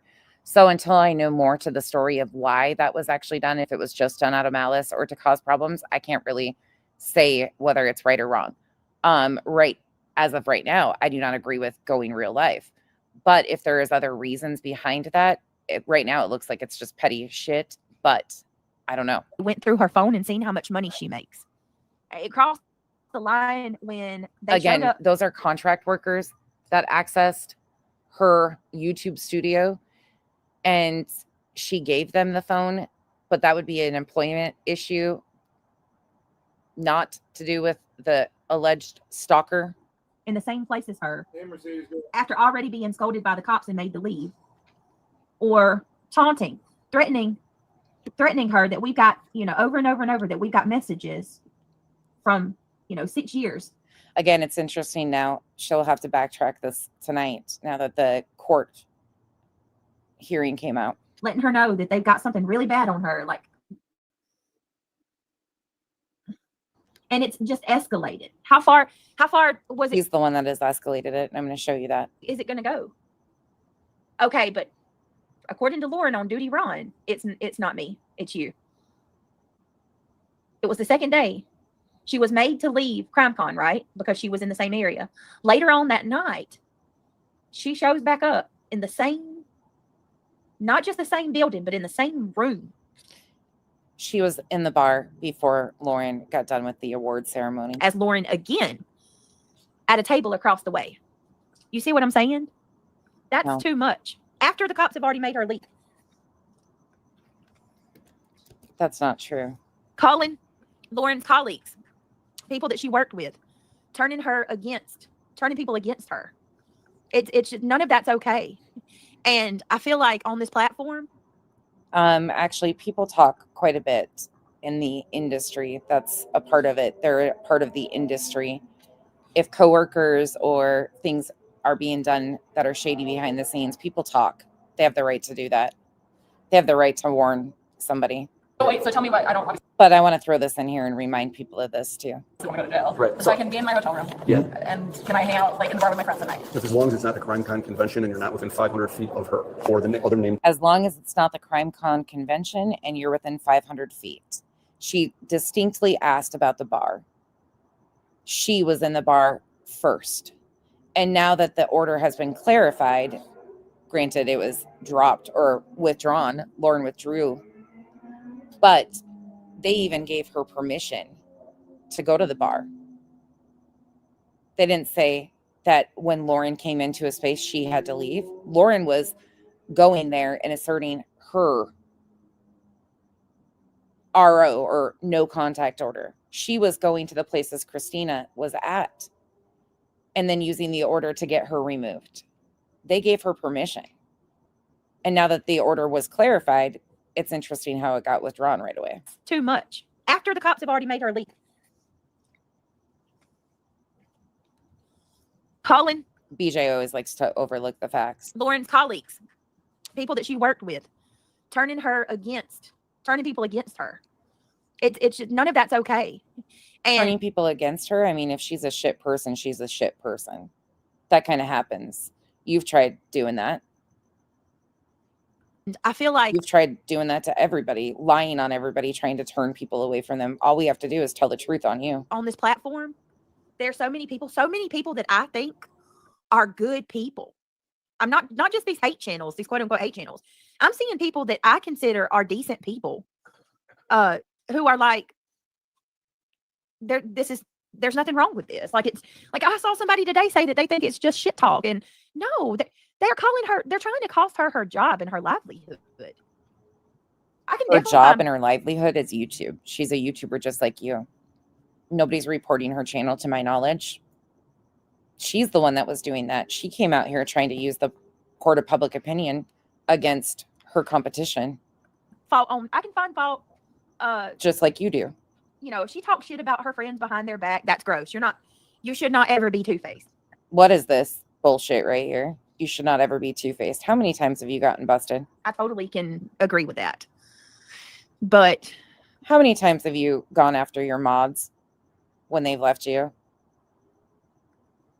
going to the level of when you like, What is she doing? if you start following somebody and everything they do, every move they make, every video you put out is about that person, you are too involved. You are absolutely too involved. And if you don't check yourself, you are going to allow that beast inside of you to grow. And How long did she go after Kylie Rodney's You family? could have said wreck yourself. Yeah. She couldn't, though. How long did she cover Kylie Rodney or Sebastian's parents? Because she didn't cover Sebastian. She covered his parents. it's only going to get worse. Yep. And you can watch those TikTok videos and you can see her. I mean, it's too much. She's way too invested. Too invested. Congratulations, just Jana on the baby. You're invested if you commentate over public stuff. Okay. Whoop, whoop, And just jumps flip. Oh my goodness. whoop. Thank you Nice. so much. Wow, that's Somebody incredible. got a handsome avatar. Created a nice looking AI image. Look at this guy. Come here. There ain't nobody around here that looks like this. Who's that? There's nobody around here that looks like that guy. Oh, that's what I looked like when I That's- was younger. That's AI. Mm-hmm. Really generous of you. And is just Jenna having a baby? He's got perfect eyebrows. That's how I know. Remember, she said her daughter. baby's in her- Oh yes, just Jenna. Congratulations, my love. Jumps flip. You are amazing. Thank you so much. Wow, that's incredibly generous of you. Thank you so much for that. Truly, you don't know how much that means and how much that helps. Thank you for helping my channel and allowing me to continue to do this. I love, love, love being here with you guys every night. Wait, I thought this is what caused you so much pain. I thought you were in fear for your safety. You're miserable. Your life is being destroyed. That's what you were saying last week when you were trying to get those protection orders. I look forward to it so much. I really do. All right, this is for you, Jump Ship. Thank you. Oh, well, wait a minute. We got 2 of them. Hold on. Huh. Oh, no. That's a Jump Ship. Jump Flip. I thought this place was just horrible. Yep, thank you so much. And there's another one. I think Willow. Willow, thank you. Willow said, thank you for promoting my channel. You truly are a very sweet person, Brittany. Thank you, Willows. Thank you for being so supportive and for the super chat. So Willows and Jumps Flip, thank you so much. Y'all are so sweet. Here we go. Sorry. Trailer park. You got to love the trailer park. Good. All right. That's about all I can take of her. So I want to take us back right here really quick to a date that Lauren mentioned in her live stream the other night. Sorry, it's like a racing competition out here all of a sudden. I don't even know what happened. It's been weird lately, and I'm sitting outside, so if that's really loud, I apologize. This is back to Lauren's video.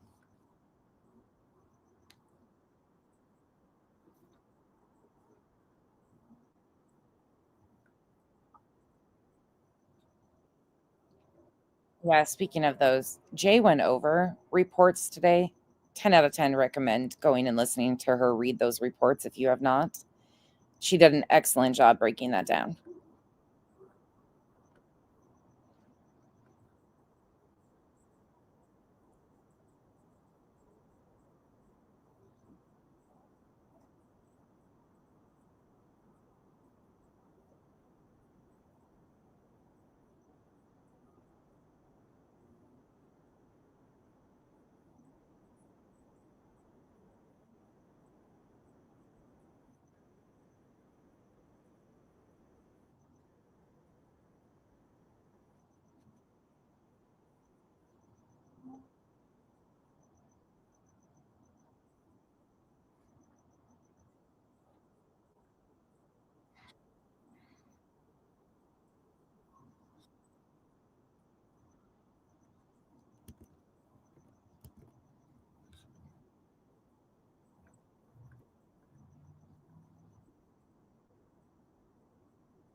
Oh,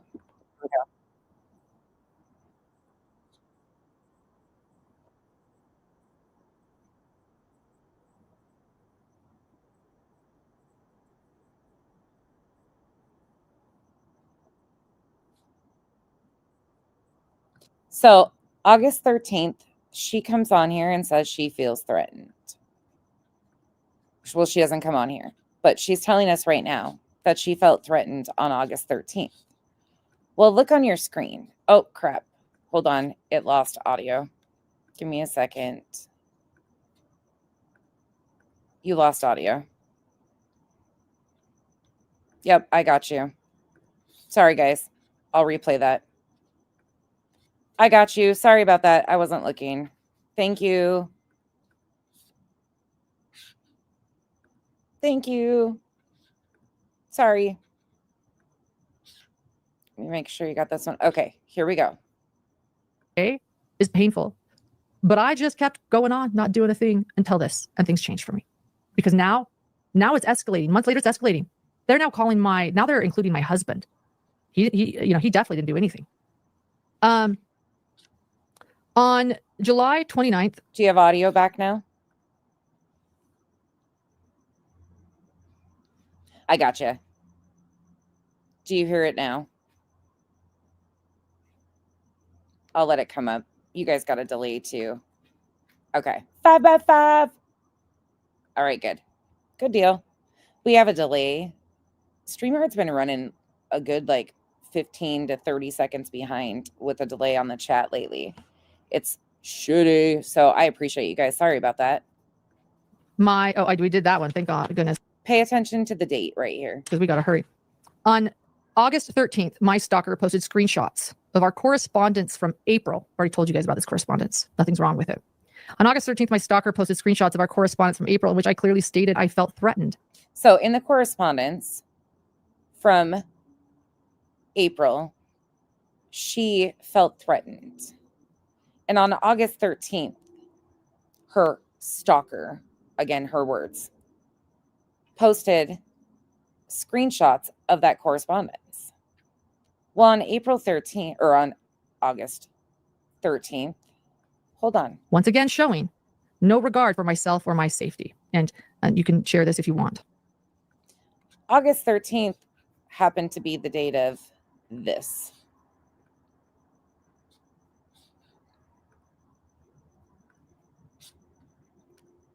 Oh, hold on.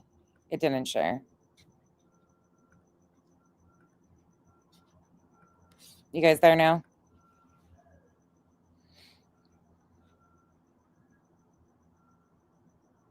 Yeah, I don't know enough right now, young Black economist. There was some people that have made some claims about he was actually offering some services. I don't know if that's true. If that has any gravity to it, there could be a whole other situation, but I'm just waiting for more information. So this is Radio Free Mormon. He goes by Mormon Discussion Inc. This is his video from August 13th.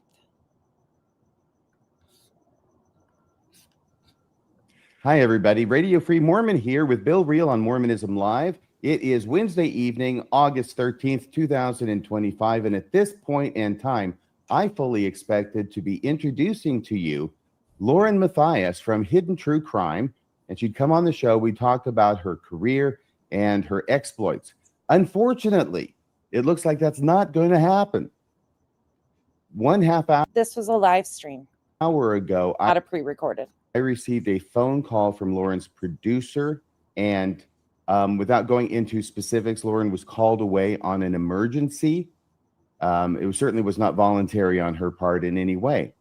And the producer said that they would try and get back maybe half an hour into the show. So Grayson had reached out. I said, look, you just take care of business. We'll be fine. I don't And think so. I think it's unlikely, but I put it out there because if it happens, then it'll be great. But just want to let you know that. But that's the bad news. What's the good news, Bill?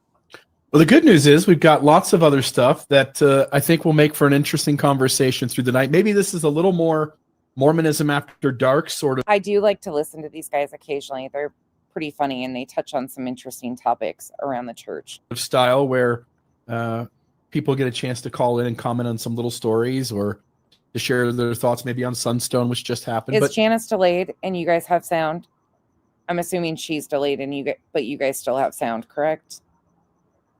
Okay. Thank you, K-Mash. I was going to say she's got to be behind. I think there's plenty of interesting things going on that we'll have plenty of things to talk about to fill the time and to be of interest to listeners and viewers. Yeah, I agree. And so in the last half hour, I've sort of been walking around and picking up things that stand for certain propositions, including this book. I just looked over there and I was like, oh, yep, she must be delayed. I got several books at Sunstone.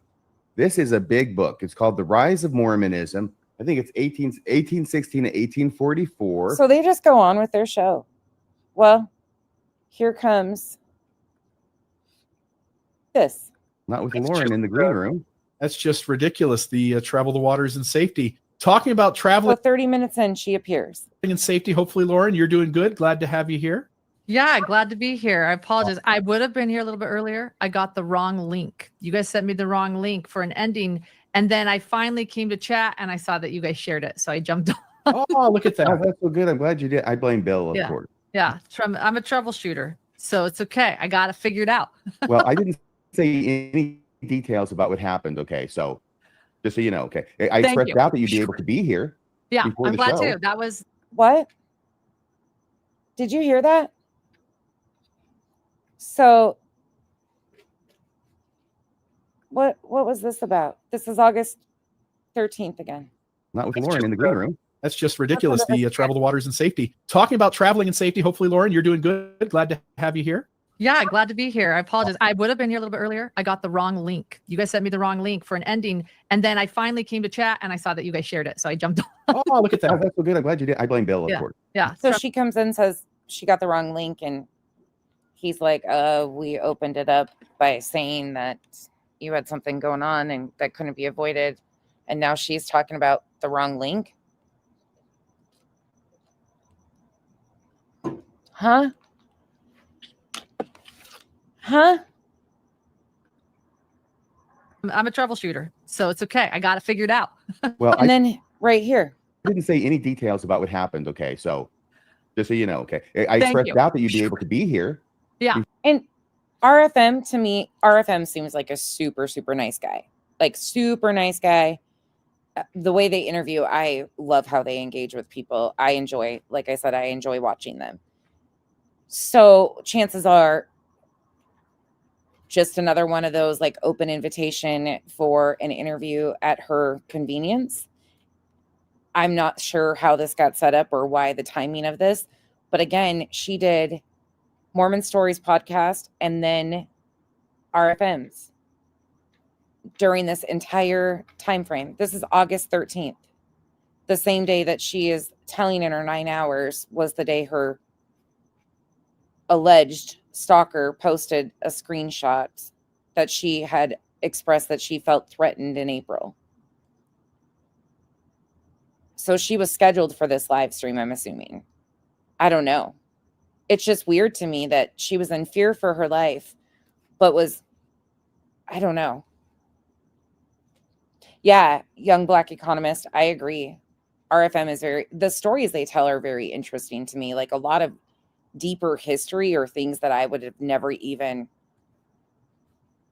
asked, let alone thought about. It's a interesting discussion all the time over there. I'm glad too. Thank you.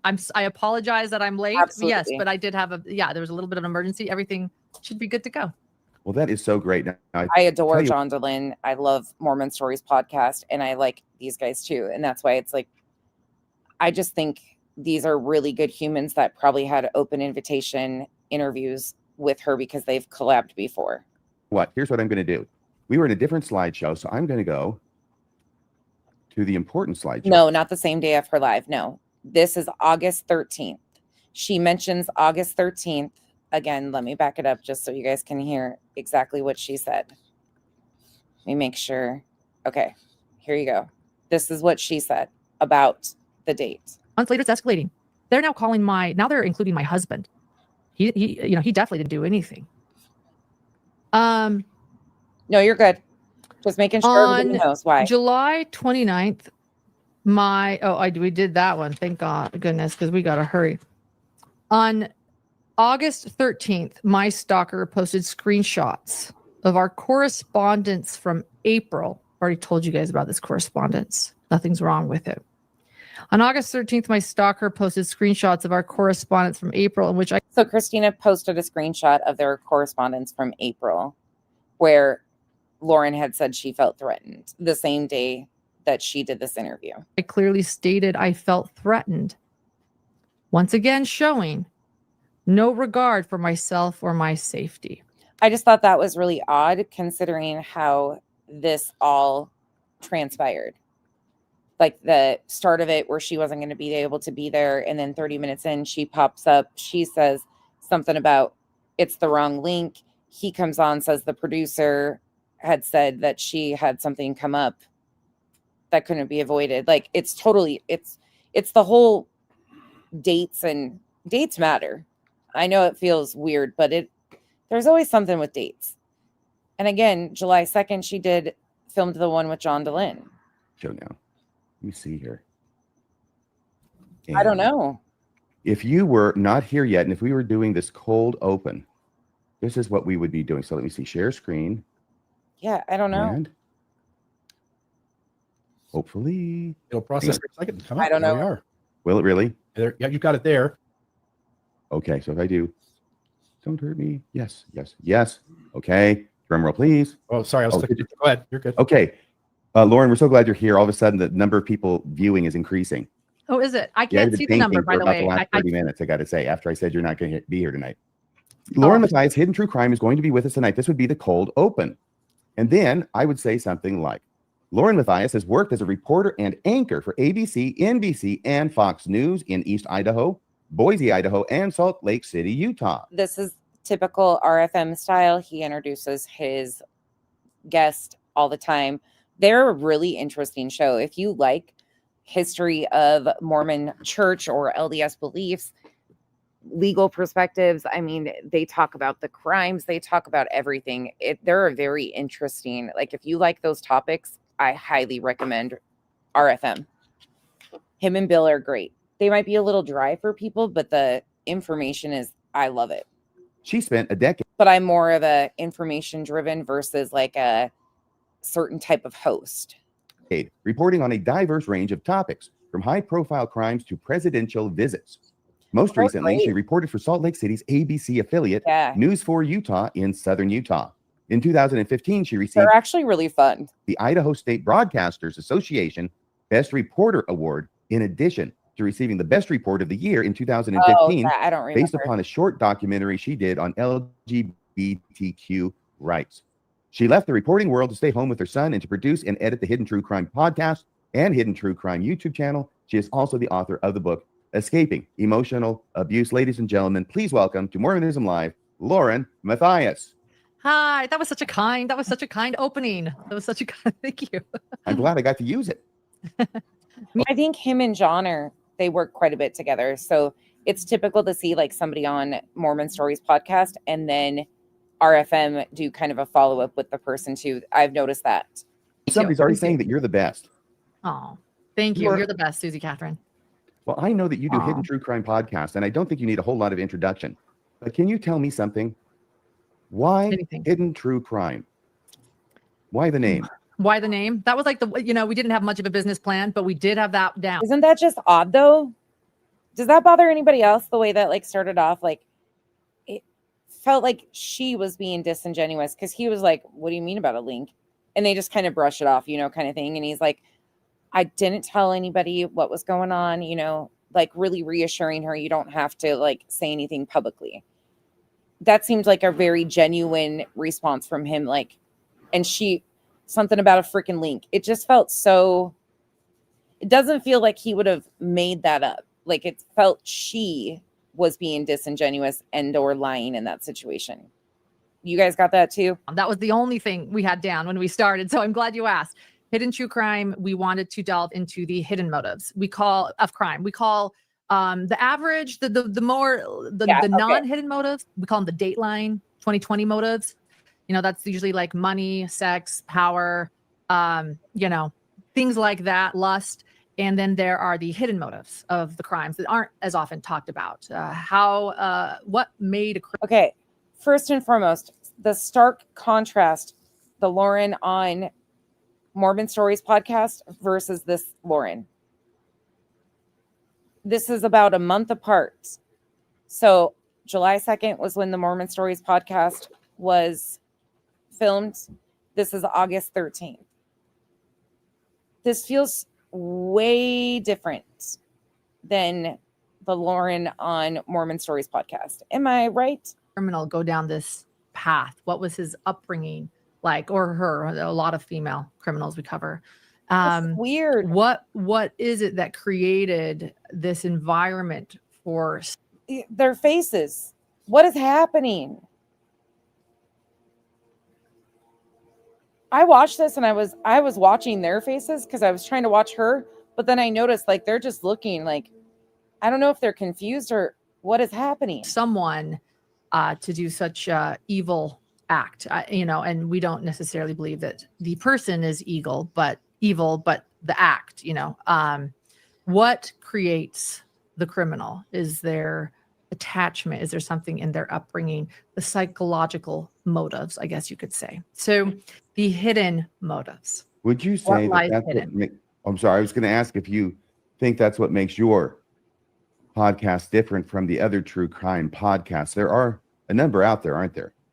There are a number out there. And yes, I do believe the head tilt, the soft appearance, the way she's speaking is such a contrast to the Mormon Stories podcast. It's what makes our podcast really different. And we're proud of that. You know, I think that there are a lot of podcasts that are important podcasts that talk about crime, but we try to delve deeper and further to understand. And as my husband, these guys are like extremely educated to it. I can't remember all of their stuff, but it's verifiable too, like very verifiable, their credentials. And I think, isn't RFM an attorney? I think he's an attorney. I can't remember.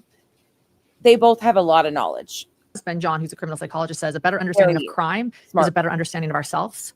So there's actually oftentimes self-reflection that happens in our podcast. How can we better the world? How can we better ourselves? How can we stop these type of... I debated if I was going to review this, but I was like, no, we got to review this because this is wild.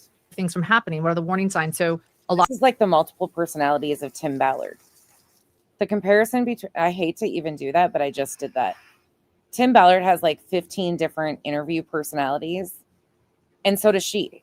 And a lot of, again, people like this have these differing personalities. I don't know. It's fucking wild. The manipulation part just seems to be so apparent. A lot of people will also say, gosh, I didn't know I could listen to a story about crime, but yet come away inspired. But we try to uplift and bring purpose to the discussion of crime and criminals. Do you think that crime, especially violent crime in the United States, is going up dramatically? Oh, do you want me to show that again? Do you want me to show Autumn Roro? Yeah. Roro? But I mean, dramatically, I was about to say yes, but dramatically, you know, here's the thing about crime. And this is why I think it's important to talk about crime has been here since the beginning of time. As long as humans have existed, so has crime. You know, some of the first stories in the Bible are crime. So this idea that crime goes up dramatically, yeah, crime does go up. But I think to acknowledge that crime affects so many, I think sometimes that's the other thing too. Some people say, oh, I don't like crime, I stay away from crime, as in it doesn't affect them, but crime affects everyone. And so often the families we cover that are victims or survivors of crime, they didn't ever expect this to happen in their lives or in their families. And one thing that we also, every time there's a crime or a mystery evolving in investigation, people say, well, you know, the news is lying because it's not my neighbor. There's no way. And then it ends up being their neighbor. You know, the evidence shows that actually, no, this person you thought you knew, you didn't. Chad Dable's a great example of that. Everyone, you know, defended him throughout. They're probably thinking like, why is she giddy over true crime? Kyle's watering plants, you guys. That's what you're hearing. Sorry. You know, until children were found in his yard. So I know that was a roundabout way to answer your question, whether or not crime is drastic. A roundabout way? A roundabout that you just kept going in circles and circles because you forgot how to drive a roundabout. Increasing, there are times in history where crime is higher, and there are times when crime is lower and we feel safer. And I think that hate crimes are increasing right now. Good question. I wonder if they did get Proton emails too. Now I think that's certainly happening. Crimes against people that are being dehumanized is happening. She didn't promote this one. Now, she did not promote this live stream for us to go watch in her 9 hours. That I didn't notice her doing. She promoted John DeLynn, which is a totally different personality than this one. But I was just looking, but here we are. Crime in general, I think we have to be really honest and say it's as long as humans will be here, crime will be here. So it is going up. RFM. So it is going up. I mean, as the population rises, I guess. Look at RFM. Oh, look at that. Look at his face. Oh, you guys can't see Bill's. Hold on. Oh my God. I got to back that up. Watch RFM's face. That's great. Okay. Watch his face right here. Oh, it bumped. There we go.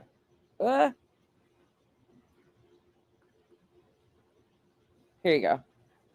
Why is it doing that? All right, but how about more? Yeah. It's stuck. Do you think that? Sorry, it gets stuck right there, and I don't have my. You didn't. Chad Dable's a great example of that. Everyone, you know, defended him throughout, you know, until children were found in his yard. So I know that was a roundabout way to answer your question, whether or not crime is. Let me slow it down all the way so you can really understand their faces. Drastically increasing. There are times in history where crime is higher, and there are times when crime is lower and we feel safer. And I think that hate crimes are increasing right now. I think that's certainly happening. Crimes against people that are being dehumanized is happening. But crime in general, I think we have to be really honest and say it's as long as humans will be here, crime will be here.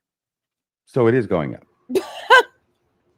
I mean, as the population rises, I guess it is. But I would say hate crimes against people and dehumanizing. Yeah. You got Bill's eyeballs that are shooting up and RFM's little smirk of his mouth. Oh my God, this is great. So there you go. Yeah. All right. But how about Mormon crime? You know, that's been an interesting aspect. We did not set out on our podcast to talk about so many LDS connected crimes. That was not, we might have had our name. Doesn't this sound repetitive to Mormon Stories podcast now? Why is this whole like push to, we did not start out trying to report on Mormon crimes? Solidified, you know, we did not. Why is that a thing? Not think that a lot of our angle would be covering Mormons, because I didn't suspect that so many LDS people would be creating content, as I say. But it has been shocking for me to see how many LDS people have committed crime in the last 5 years. So that. Did she get a threat to be like excommunicated or something? Is this why she's on a tour like I am LDS still proud? Yeah, that's been interesting. This is all weird. And I've learned a lot. What do you attribute that to? So I have something to say. I'm choosing my words wisely here. I do attribute it to something. What? Not for every crime. So I'm trying to decide how to I'm live. So let me try to be careful here. Not every crime. So I'm talking in generalization. This is crazy. But one thing that I've noticed with a lot of the LDS centered crimes is a lot of them can be equated to a similar thing that creates terrorism. And terrorism is essentially a combination of politics and religion combining a strong belief in something as well as strong political beliefs. And I will use Ruby Franke and Jody Hildebrand as an example of that, and Chad Daybell and Lori Vallow as an example of that. There are strong, extreme political beliefs and strong, extreme religious beliefs. And together those collided in both of those cases. In other cases, like James Craig that I just covered, that's the LDS dentist in Colorado who shockingly poisoned his wife by degrees. Yeah, just one of the most evil acts of murdering his wife of 23 years, a mother to his 6 children. And he was Elder Quorum president. He and a dentist. She's got a pen in her hand. Do you see? Don't equate that. That might be common for her though. To terrorism, but I do equate that to, just that one. I would say vanity and likely a personality disorder. These are the hidden motives, and just like a psychopath, psychopathy. And I think that it's easy for people to get swept up in those things too, likely because of the internet. He was a serial cheater. He fantasized about a different life and being understood, and that was made more easy, of course, for him through the internet. But so that is. What was that weird rocking about? Did you guys catch that? Likely because of the internet. He was a serial cheater. He fantasized about a different life and being understood, and that was made more easy, of course, for him through the internet. Through the internet, like why?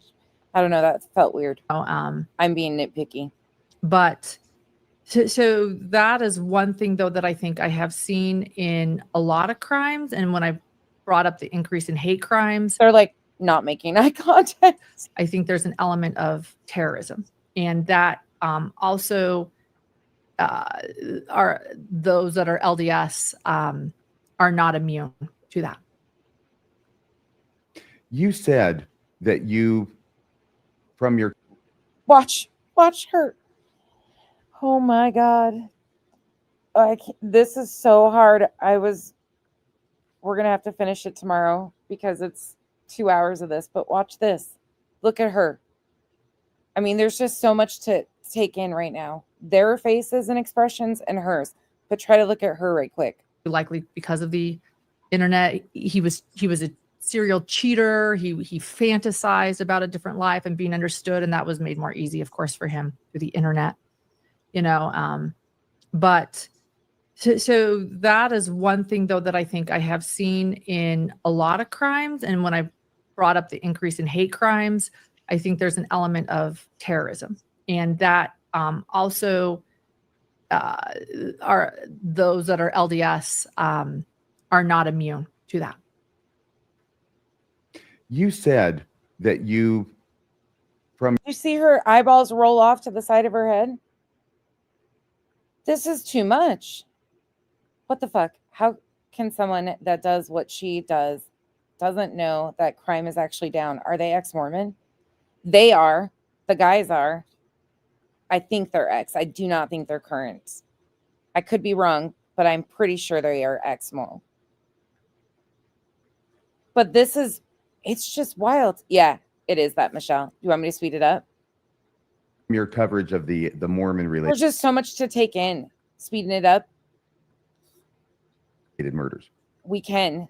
And before I get to that, I'm going to finish the question, then I'll come back to it. Okay. You said, I've learned a lot. And then I went off on this specific thing. I want to come back to the I've learned a lot thing. But first, it came as a modest surprise to me that you yourself are Mormon, that you're a member Yeah, they are ex, I'm sure. of the Church of Jesus Christ of Latter-day Saints. And I suppose the only reason it came as a surprise is that you craft your reporting such that you don't talk about that very much. You don't lead with that. Is that right?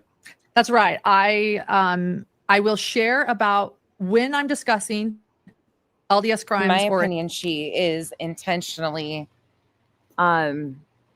distant from that term, so she keeps a foothold into the XMO community and the LDS community.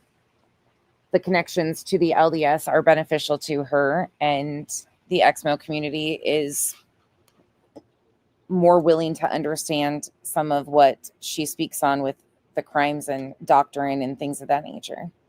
LDS specific theme to an LDS. She kind of, in my opinion, panders to both sides. LDS crime, because not every, James Craig didn't kill his wife because of his belief system. We can talk about LDS culture all we want when it comes to that crime, but it wasn't a belief system like, let's say, Lori and Chad Daybell or Ruby Frankie and Jody Hildebrandt as much, right? So when we're talking about these elements of belief, if you're just coming in and wondering why I'm playing this, this is August 13th. This just happened August 13th. So June, that Proton email goes out. July, she went on Mormon Stories podcast. More TikToks came out. August, she was having issues. TikToks were being released, and some of her messages were the same day she was on here. Christina had used a screenshot. And then from here, CrimeCon happens. So if you miss that, you can back it up and see she talked about this in her 9 hours. Or she talked about the date, excuse me. She did not mention that she was on this podcast. She directed everybody to the Mormon Stories podcast, but didn't mention that she did this one also in that time frame, which is kind of odd. But they are very distinct, different interviews. And in the very beginning, I don't know who's lying, but she was supposed to be there. And then they come on and said that something that came up, her producer called. She had a thing to tend to. And then when she does hop up about 30 minutes into it, she says something about the link was wrong. And they're like, it was just really uncomfortable. And yeah. Comes to the LDS faith, I will always be honest and share my LDS background because I think that's fair, because people want to know how I know something, or maybe I should talk to an expert. And I'm like, well, I look uncomfortable. And so I'll share that because I think it's a fair journalistic thing to say, but I will say that I grew up LDS, or I have an LDS background, or this is something I've never heard her sound so word salad-ish. This is really strange. I understand. I am a returned missionary. I served in Kirtland. And then I also, not only did I serve in Kirtland, which is a big part of LDS history, and I studied a lot of the LDS history there, then I also was a reporter in Colorado City and Hilldale, where Warren Jeffs lived. And I have many FLDS friends. So I do have a wide range of, but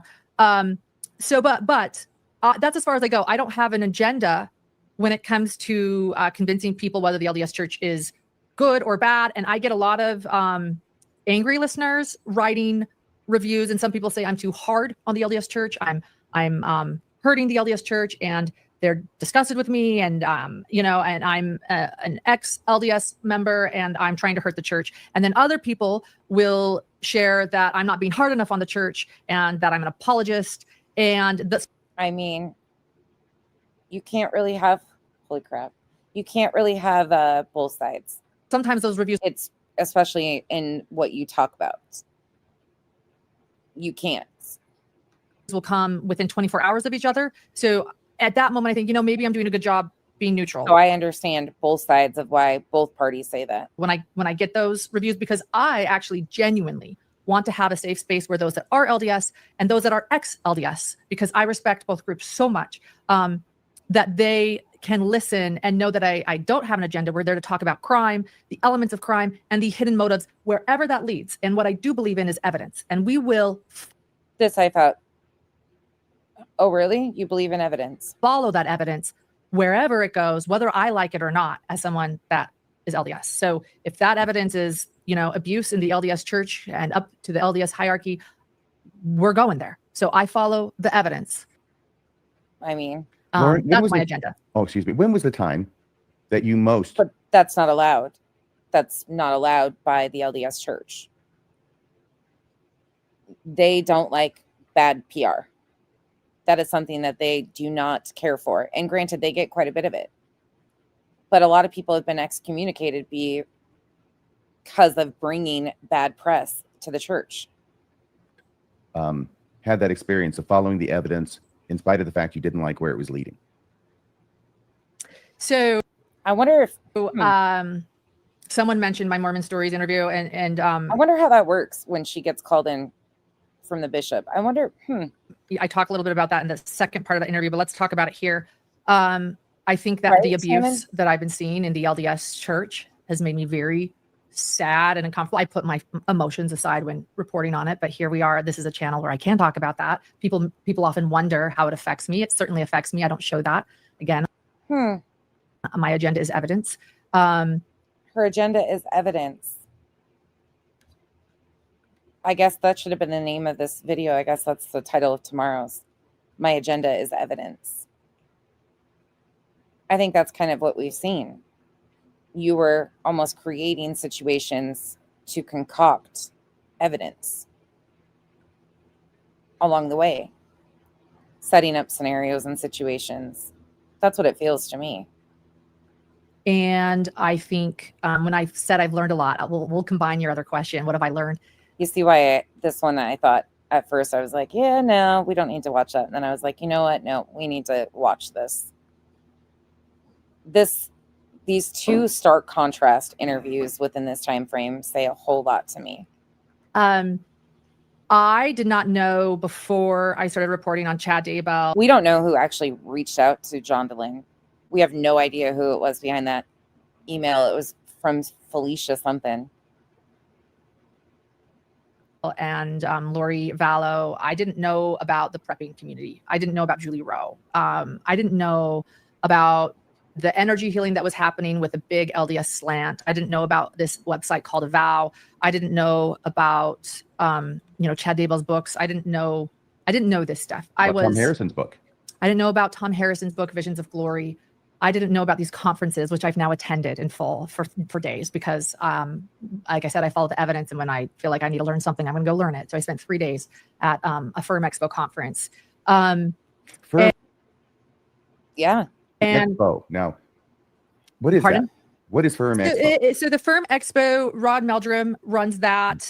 He used to be friends with Mike and Nancy James, and Mike and Nancy James ran the Preparing a People conference. Preparing a People conference is now rebranded since Chad Daybell. They're now LDS Media. I'm sure you've heard of them. So LDS Media is actually technically Preparing a People, and that is where Chad Daybell got his platform and would preach and teach. Rod Meldrum was a big part of that. Tim Ballard was a big part of that. Hannah Stoddard, the Joseph Smith Foundation, is a big part of that.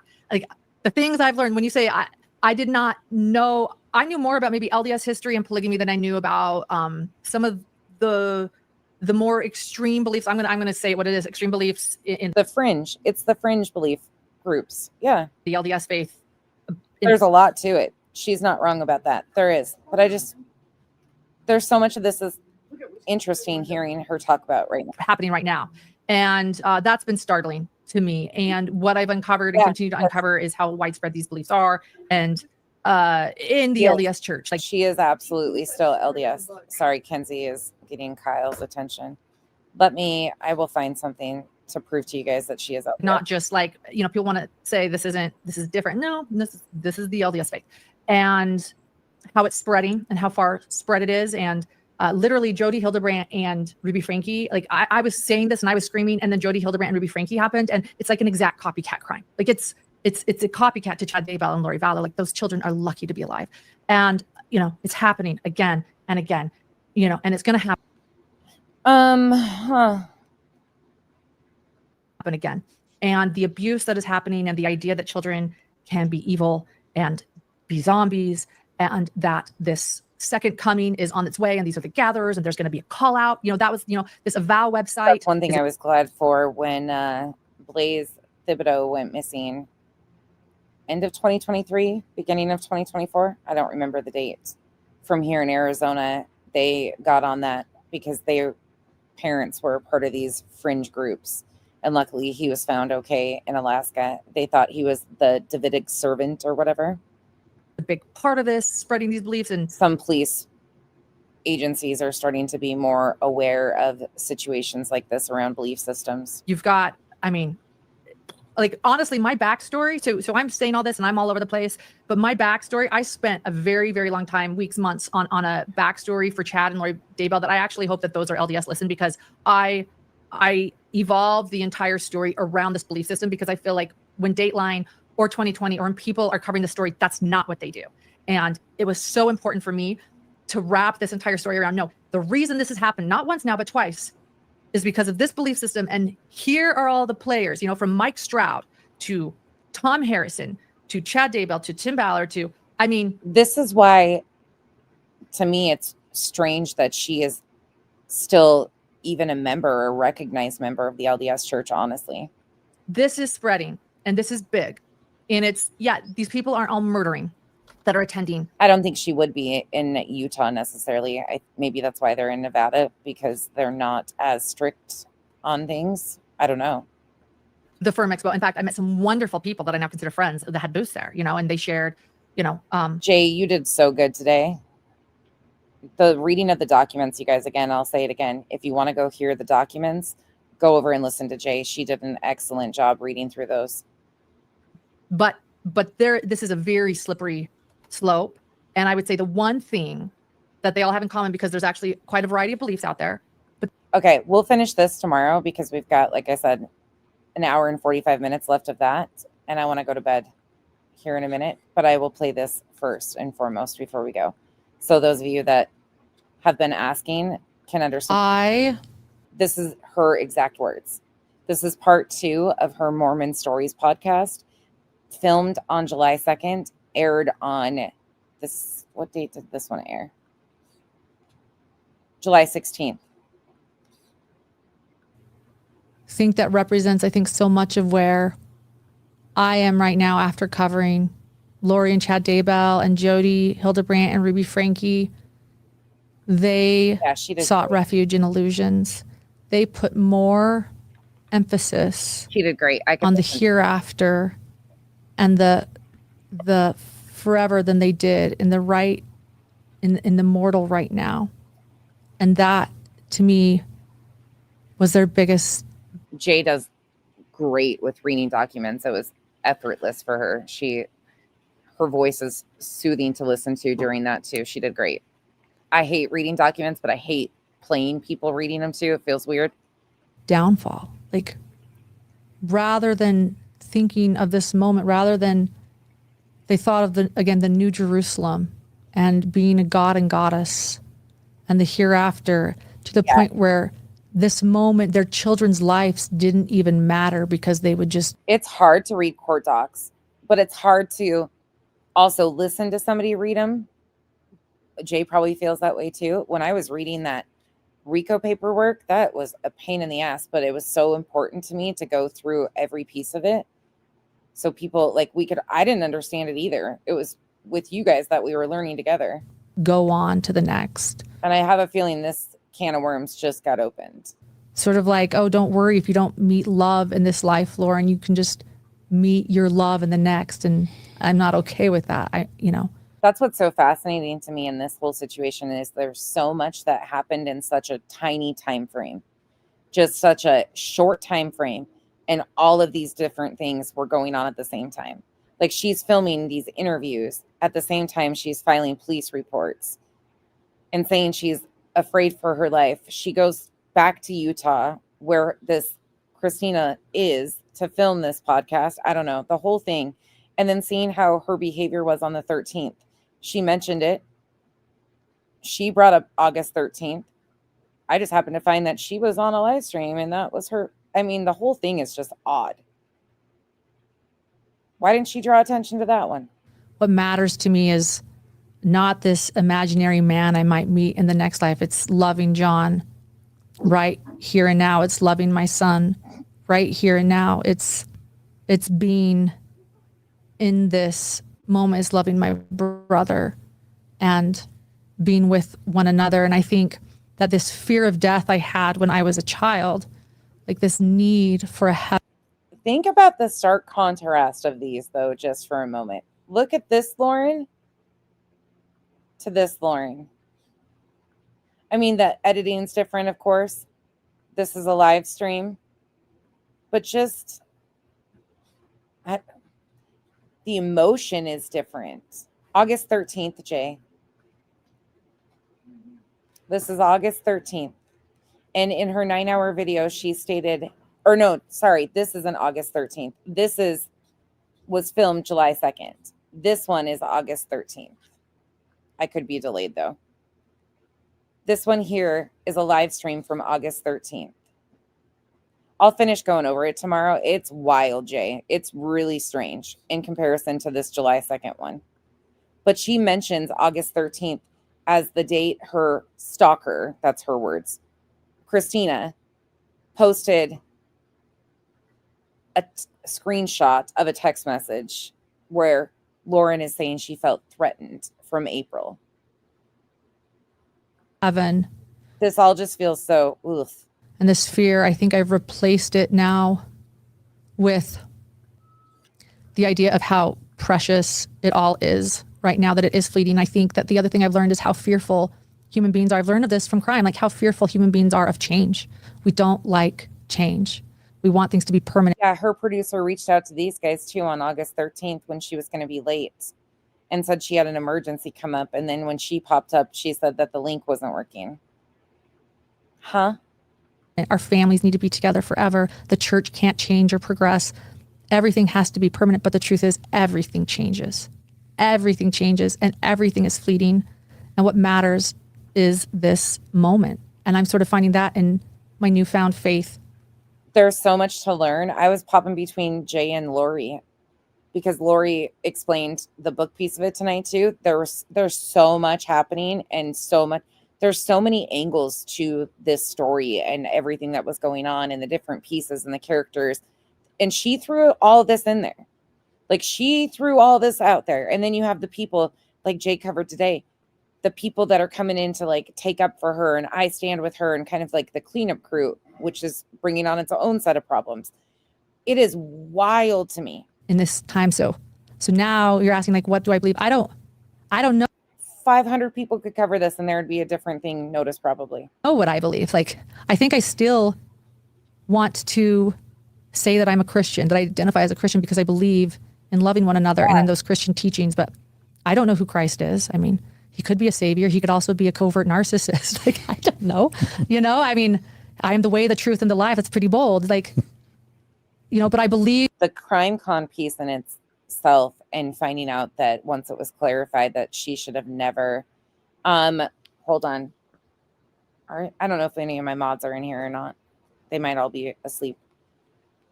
I'll get you her link. Oh, it's shared in my community tab. I'll get it for you though, but it is shared in my community tab. In the metaphor and what he stands for and what he means, which is loving one another and not judging and being there and being with the sick and the homely and the lowly in heart. But I don't know. So I don't know if I can be LDS and Christian and an agnostic at the same time, if that's okay. Because I also, I don't think I can ever have the pride to say, I know that there is a God. I don't know. I don't know if there's a hereafter. I hope there is. I maybe think there isn't. I want there to be. So I think I'm humble enough to say I'm agnostic, but I would never have the pride that Lori and Chad had to say that they know. I mean, even in Lori's most recent interview with Nate Eaton, She's saying that she knows the Savior. She knows she'll be exonerated. Okay, why does every question about her refer to Lori? Like, she can't answer a question such as, are you still Mormon? Without mentioning Lori Dabo. Valo Dabo. She cannot answer a question about herself without mentioning that case. She has no identity outside of that case. Like, every single thing. Every single fucking thing. Jay, that's the crazy part, is like there's so many different angles to this. It is just, it's fucking wild. I'm so grateful that so many people are covering the different angles too, because there's just too much and too many characters that she threw under the bus, and all in the matter of months. Like, what the hell?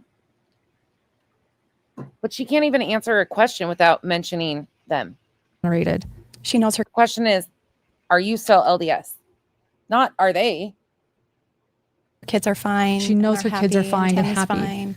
And the Jesus is super happy with her. And Jesus is super happy. I mean, I understand throwing slights at her. Okay, cool. But what does that have to do with your belief system? Happy with her. But how different is this than saying that you know that God lives and you know that you'll be with your family forever? We don't know. We hope. Yeah.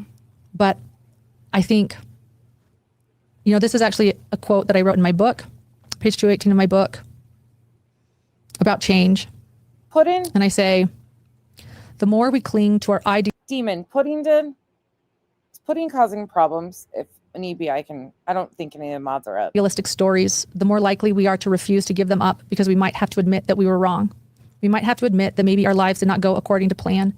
We might have to admit that maybe the complexity of our lives outstripped the simplicity of our illusions. Why is everything got to read a journal entry or a passage from a book, or like, can't you just answer the question, are you LDS or not? I began to understand the more deeply I clung to my story, the more I refused to let it go in spite of the reality. So I think that that's where I am, is sometimes we just have to admit that the complexity of our lives outstrip Jay, the simplicity of our illusions. And that is what Lori and Chad didn't do. That is what Jay will tell me. Thank you guys. What Jody and Ruby didn't do. And that is what many, refuse to do. Like 1 a.m. for majority of my mods. There's only a few of us on the Pacific side. And I think that that's a good place to be. So I think, I am, where am I? What is my Mormon story? I am Mormon, and I'm actually a proud Mormon. I'm proud to be LDS. This is my heritage. I just can't wake up tomorrow and not be Mormon. It's an identity. It's a culture. It's something. Yeah. That has been really good in my life. So, I mean, I don't know what the future. It's been really good in your life, but yet we heard an hour and a half about how you didn't fit in. You were shunned. You were shamed. You were never good enough. You weren't pretty enough. Like, what? It looks like everything changes. I don't know where my. We not hear a bunch of stories about how it like negatively impacted her self-esteem. Life will lead, or what will happen. But yeah, I'm a Christian. I'm LDS. I'm agnostic. I want to be able to realize that the complexity of life outstrips any illusions I may have had, and be open to change. So that's where I am. I mean, I can only imagine what John's face was saying, but John has so much compassion and empathy. He has helped so many people with their religious trauma, and that's not a joke. I will always have so much respect for him. beautiful. You just gave me a thought about Mormonism. I'd have to learn something crazy to like feel any differently about him. In the church I've never had before, and that's hard after 20, 30 years of doing this. What if the church were called the Church of Jesus Christ of Present-day Saints? I could get behind that. Yeah. Yeah.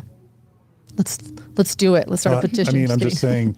Yeah, what would happen? Imagine if a $300 billion organization with allegedly 17 million members were spending every day on the present moment, making the present moment as good as possible for as many people as possible. Right. That would be beautiful. I like that. Yeah. I love that. Yeah. You do mention at the end, and it's worth mentioning that we did our He has a very classy way of like not pushing people. He just lets them tell their stories. episode about the Mormon influence on Chad and Lori Daybell. I think it was in 2021. When he interviews like the presidency, the guys from the high ranks of the church, like their children, after they've passed, or the stories that they tell, it's so interesting to hear how some of their lives were. They got like the priesthood, like the really high ups in the LDS church get like a salary, I don't know, a few $100,000 a year, but then they get a stipend, like an open line of $1 million open line. And I guess a bunch of them owned a bunch of houses and had all this property and shit. Like, it's really interesting when you hear some of the stories.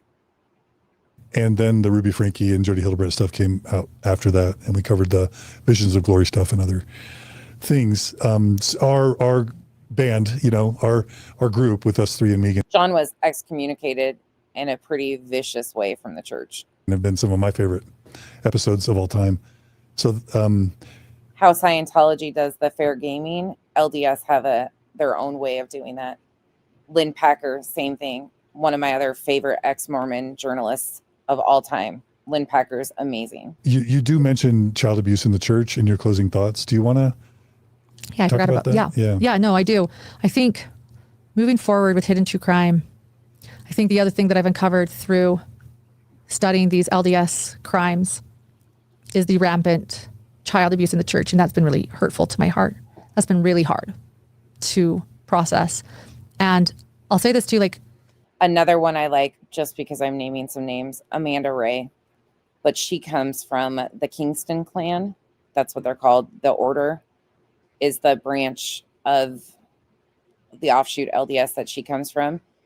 And her story is horrific. She was on Escaping Polygamy, the show, but she has a YouTube channel now, and she's pretty helpful for people leaving the high demand religions and cults and stuff. But her story is intense.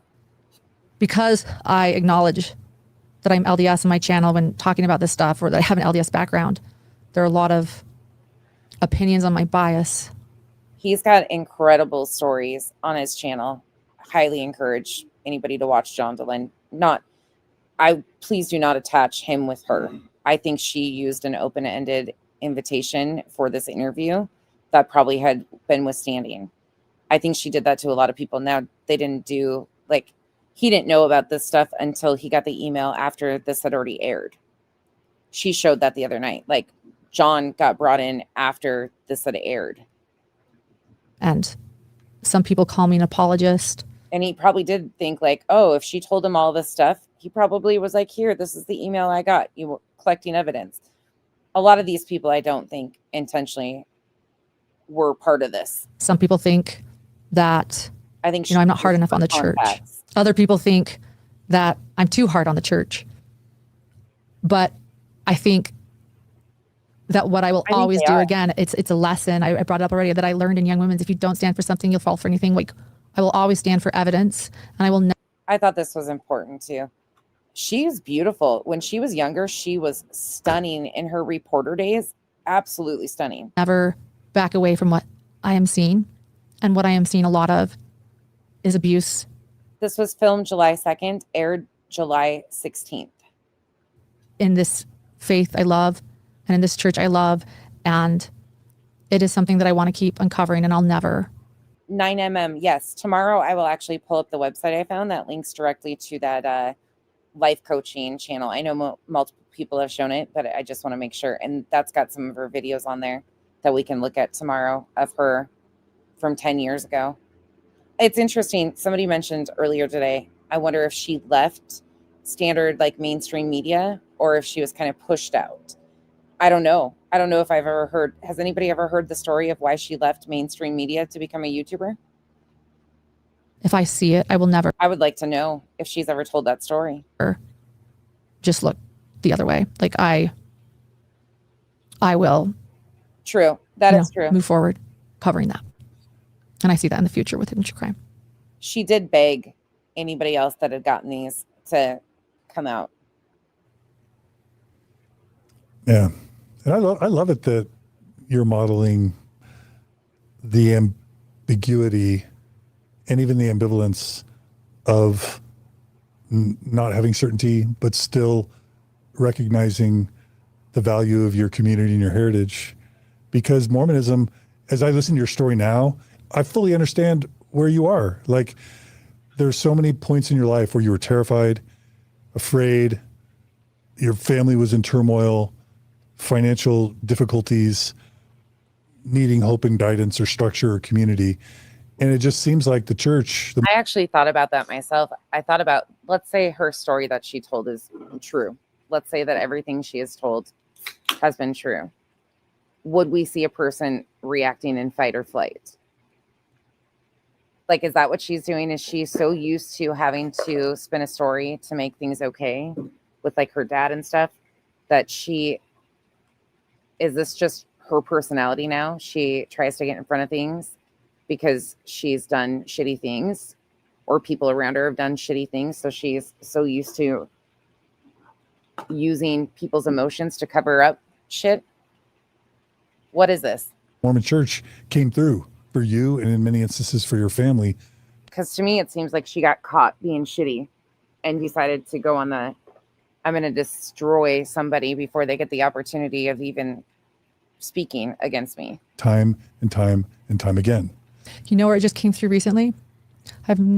So with all of the upsetting things that was happening during studying the Lori and Chad Daybell case for 6 years. And again, my little brother who told me before his death he did not identify as LDS or Mormon, that all of these people from my childhood, this community came back, which so many of them are still LDS. And I didn't know how much it would mean to me to have that community come back, sort of like with George's funeral. Like, I've also questioned to myself, is this just a public faith crisis? But then I'm like, no, you don't get the excuse of lying on others. Whatever crisis is going on, you don't get the excuse of weaponizing our courts. Victims and families can't even be protected oftentimes, and they get stopped. You guys are out there in front of the courtroom filming all of them. They all get cameras in their faces by all of you. And then as soon as somebody starts to film I feel threatened. But you guys are filming the families and the victims constantly. Just because you don't have a bullhorn out there doesn't mean you're not doing the same thing, just polished version of what Betty does. Let's recognize what this is. it made me so grateful at that moment on March 22nd to be surrounded by these people. And then you are weaponizing our court system to your advantage because of your competition. Typical Utah Mormon mean girl that continues on in that pursuit of perfectionism and take out your competition at all costs. The competitive nature within that group is something extreme, and that is not a joke. Utah Mormon women can say that is true. Like the cattiness within some of them. Now there's your typical amazing people, but there's two groups. They're either amazing or they're not. And this is the they're not group. People I love in this village, and so grateful for this. Yeah. The heritage in this village that I loved and was so grateful for that on my brother's funeral day. I just didn't know how much it would mean to me and how much I needed that. So, and for my little boy, people wondering, I was his Sunbeams teacher. I loved being a Sunbeams teacher because I could teach him about all those good parts. I still try to take him sometimes and encourage him, but I'll let him lead the way there. He doesn't always want to go. So we'll see. Yeah. And how's the channel? And what's the future of the channel, if you've got any thoughts about the future? The future of Hidden True Crime looks good. We are covering numerous crimes. We don't just cover LDS crimes. In fact, it's nice to have a bit of a break, honestly, from it's heavy. So, but crimes are always hard and they're always sad. And we try to cover crimes where we feel we can bring value to the case, where we can. Well, instead of doing that, here we are. Benefit it in some way in discussing or analyzing or processing those hidden motives. And we will continue to do that on our podcast and YouTube channel. I also have to say that like they recognize it too. A lot of them do. That's part of like all of these shows that you see, there's parts of those that are scripted, of course, but there is such a competition within that Utah group. The hair, that's why you see the extensions and a very similar look and a very like, this is what's deemed perfection, like being the perfect. It's truly sad. When I think about the arc of your story where you're about to peak in Milwaukee, right? And you're thinking that's my big break. But a lot of them lose everything and everyone if they leave. The way the church ties them together, they baptize the dead. That's a main part of the belief system, is being together in the afterlife. And these people lose everything. They disconnect. A lot of the kids, if they choose to leave, they leave their entire family behind. They're really shunned. Not always, but often, especially in Utah, because it brings down the family look. And that could really make or break you, right? I can guarantee you there's been dozens and dozens of correspondents in mid-markets like Milwaukee that we have never heard from, and we will. That's why Ballard's losing it.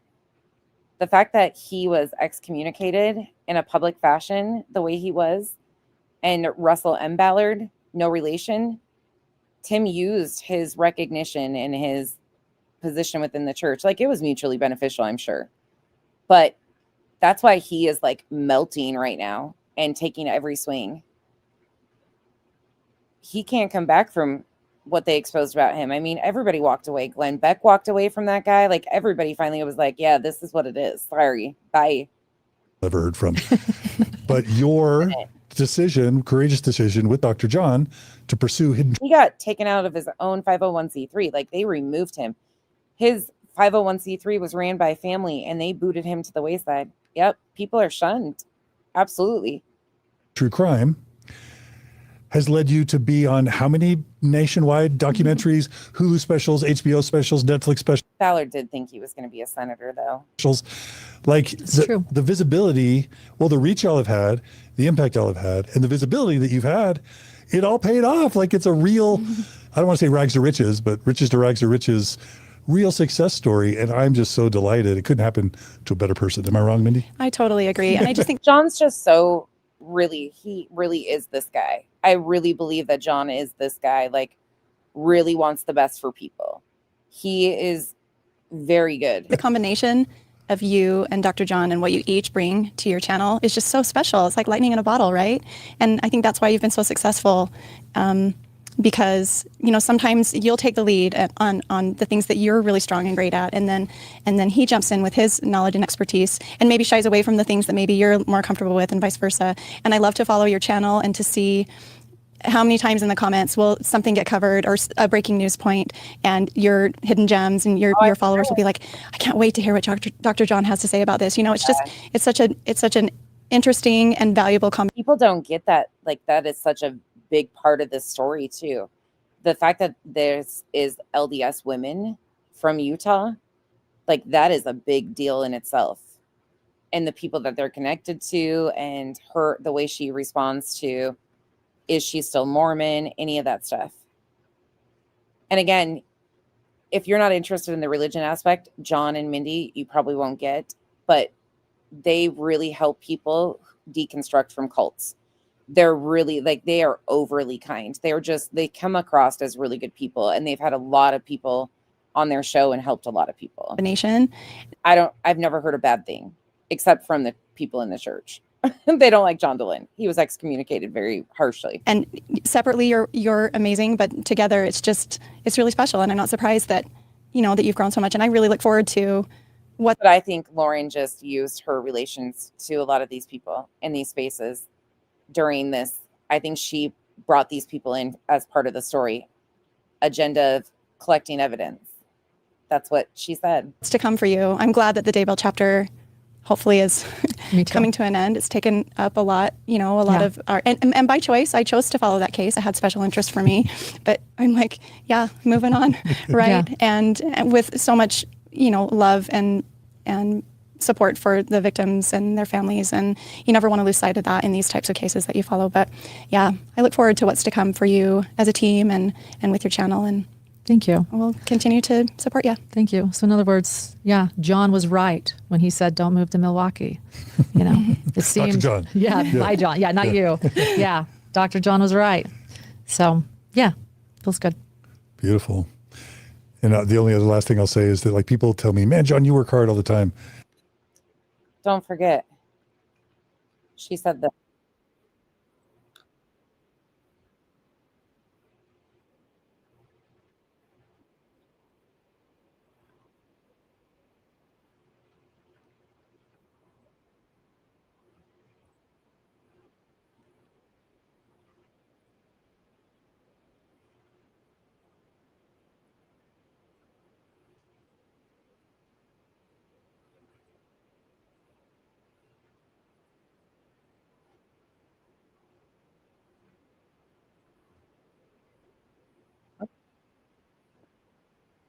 Following the evidence, that's her agenda.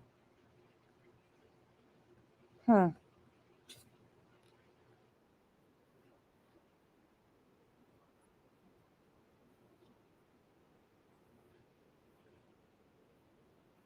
My agenda is evidence.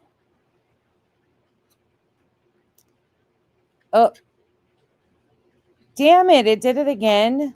Oh, so sorry. Why does it keep doing this? Sorry, guys. It's not me. No, it actually was double stacking them again. Sorry, guys. Sorry about that. Here. It's this video every time I switch back and forth to it. I don't know what I'm doing. It's got a double stack again. I don't know. StreamYard. Here you go. This is what I played. Let me make sure that you should have audio now. And I studied a lot of the LDS history there. And I'll wait till you guys catch up. Make sure you have audio.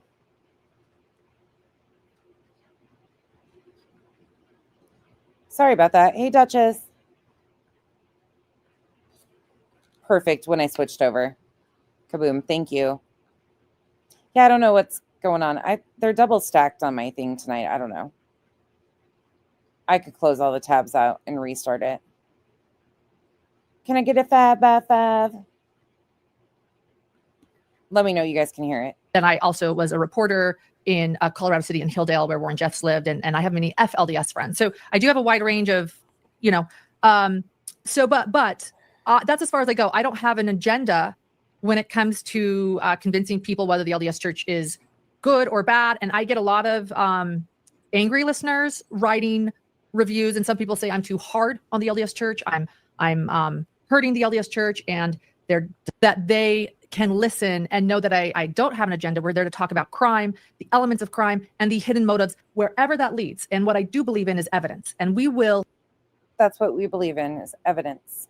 Follow that evidence wherever it goes, whether I like it or not, as someone that is LDS. So if that evidence is, you know, abuse in the LDS Church and up to the LDS hierarchy, we're going there. So I follow the evidence. Lauren, That's my agenda. Oh, excuse me. When was the time? My agenda is evidence. And I think when I said I've learned a lot, we'll combine your other question. What have I learned? I did not know before I started reporting on Chad Daybell and yeah, her agenda is evidence. Interesting, huh? We'll finish this one really quick. I guarantee you work harder than me. You work really You hard. are one of the hardest working people I have ever witnessed. Absolutely. You know, seeing you up in Idaho at those trials, and you were so gracious to allow me to stay with your friend, and just like seeing you behind the scenes, I'm like dying to lay on the couch and I'm not taking notes and preparing things. I'm just, yeah, you're a hard worker, Lauren. But take care of yourself too, and heck yeah. and, you know, it seems like you know yourself and you know your balance, but no, thank you. Yeah, I'm still working on work-life balance. Growing a business is hard, but I hope that I can get to a place where things can balance out. But yeah, right now it's a growing business, and it's very busy and exhausting. So hopefully that'll be the next step, is figuring out how to maybe slow down a little bit more and be in that present moment, you know, be with my son and John, and just so remind people how they have no idea, no clue. I don't think at all. You can follow and support. I could be wrong, but I genuinely do not believe in any way, shape, or form. They probably talk a couple times a year. And it was probably an open invitation to when she had time to fit it in their schedule. They would arrange a filming day and film it and release it. John interviews so many people. You guys one last time. He pumps out incredible content. Like, people want to go on his show. You can find us on YouTube at Hidden True Crime or Subscribe. Subscribe. Yeah. Subscribing is always the biggest help. If you could subscribe, it's free to do. Or on our podcast platform, you can subscribe. It's also free to do. John also has a huge channel. He's got 293,000 subs on his YouTube. Spotify, Apple Podcasts. Spotify, Apple, anywhere you listen to your podcasts. And leave us a review too, an Apple review, a 5-star Apple review. That's a huge help. Patreon.com/Hidden True Crime. That is. But he also really connects with the Exmo community and the Mormon side too. Like, people that are thinking about leaving or have questions. He connects. John is very kind. Is a monthly membership. Just lets people tell their stories. To support us, but you get bonus episodes every week, behind the scenes episodes of John and I just discussing what's going on. And then how far? Sorry, you guys are on a delay.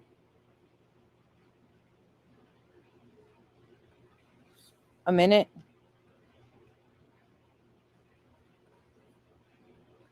Hard, but I hope that I can get to a place where things can.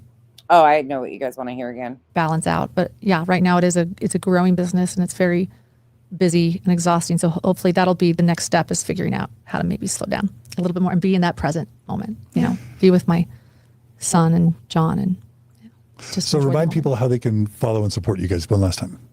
You can find us on YouTube at Hidden True Crime or subscribe. Subscribing is always the biggest help. If you They split something right there. could subscribe, it's free to do.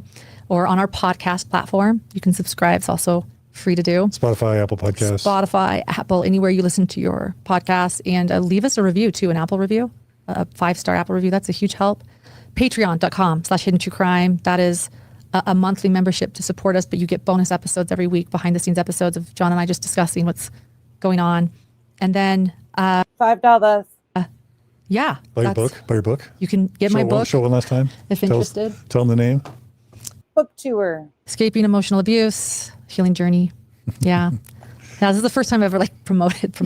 Am I having a memory of Dr. John wanting to write a book? Or is that your Dr. John wants? I'm remembering that your Dr. John was working on a book at one point, right? Yes, I think he's still working on the book. Yeah, that's talking still in the works. to an agent. Yeah, nice. Right now. Oh, good. Yeah, so things are good, and yeah, we'll see. Like I said, everything changes. We'll see where the future takes us. So, Well, thanks, Laura Matthias, for coming on Mormon Stories and telling us your epic Mormon story. You're welcome. Well, yeah, It was it's not well over. worth the wait. Yeah. It's not over. Well, it was well worth the wait. Yeah, it was phenomenal. And Mindy Caldwell, thanks for coming back. You're welcome.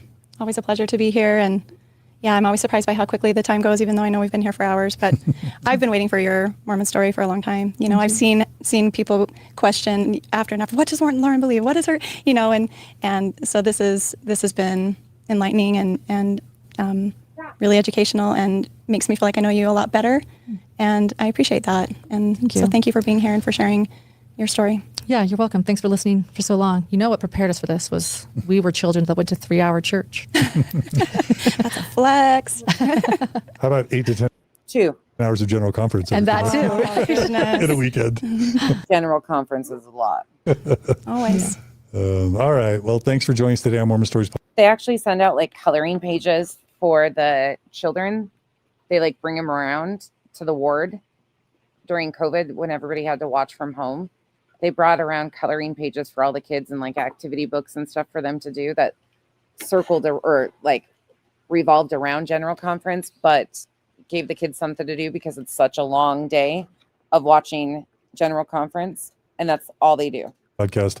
Huge thanks to Brooklyn and Julia and We're all supposed to stop working and everything. Grayson for all the help with these 2 episodes. Have to thank our donors that make all this possible. A small percentage of our revenue comes from ads. We don't do product placements or endorsements. Did you hear that? Grayson helped with this. I mean, I'm sure, well, actually, no, most of John's guests don't have producers. So maybe that was just part of it. All right. Well, thanks for joining us today on Mormon Stories Podcast. Huge thanks to Brooklyn and Julia and Grayson for all the help with these 2 episodes. Have to thank our donors that make all this possible. A small percentage of our revenue comes from ads. We don't do product placements or endorsements. He doesn't. John's good deal. You can tell I like him, which is funny because I watch a lot of the ex-religion stuff, as you guys know. That's one of my interests. So I'm partial to John DeLynn, but I think he just got brought in for the agenda was collecting evidence, following the evidence. I do think that this was just all kind of part of it. But it's interesting to me that she didn't promote her time on Radio Free Mormon. That's interesting to me. But their expressions are hysterical. So we're going to finish watching that tomorrow. Because I cannot, we will laugh through that entire thing because their expressions are like that the entire time. They're wild. Jay, are you still in here? Are you going to play Lori's interview tomorrow? Jay will probably play Lori's interview tomorrow if she has a voice left. Well, she won't have to talk through that then. She'll probably play Lori's. I watched Lori's tonight. It's excellent. I shared it in my community wall and her page is in here too. But she did a great, I appreciate what she did. I don't know her, but I appreciate her coming out and showing this is what it was. Oh, the bite model? Yeah. That's very interesting too. We could, for sure. We could throw that in there. She came out with the emails and just showed it. This is on my part only. This is all I had. I appreciated that to clear up any of the rumors around what had happened between her and Lauren. There's so many people that she named and so many situations that all escalated or certain people were a part of this one and that one. And they're all getting mixed up. So I appreciated that she just came out and said this is what happened. And that was it. Thank you, BioBo. Jay, yeah, I don't know how you do it. Yeah. I really like Amanda Ray. But I watch a lot of the cult stuff. Thank you. Thank you, guys. I like the cult stuff a lot. This is the stuff that interests me. That's why I find this to be so fascinating, because this is another one that has that aspect to it. And I think we're going to see a lot, people don't recognize it as much right now. They can see the emotional manipulation, but I think that the faith manipulation is going to play a huge role in peeling this backwards. And you can kind of see why. And other people that aren't as interested in this might not really grab onto that, which is fine because there's so many different fucking angles of this.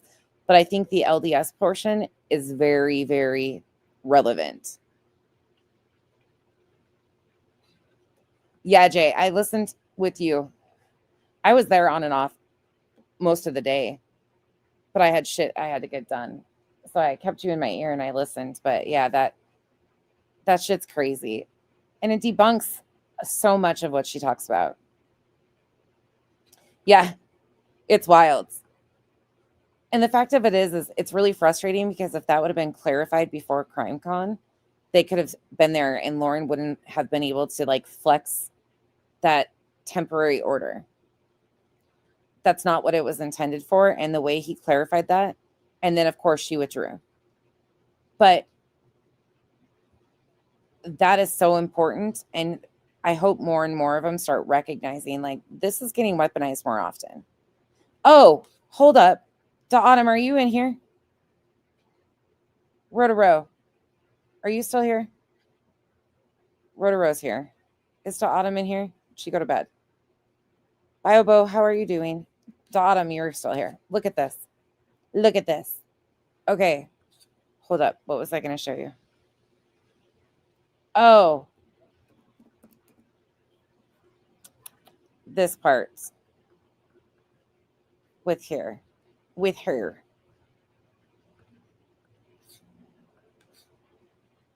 Hold on.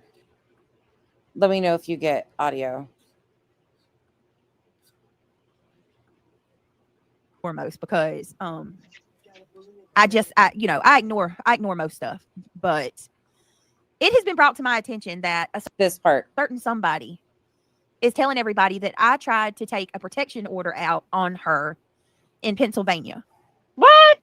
Yes. Yeah, I've been mentioning that in my shorts recently. People forgot about it. I've never done that, Granny. You need to go and show me the proof of that. Show everybody the proof of that. Another lie. Stop the cap. Oh, Stop with the lies. lies. I've never tried to do any of that ever. And then you just go over here. Hold on, let me go back to the page. This whole, I mean, you can go look. But here is right here. Brittany's name highlighted.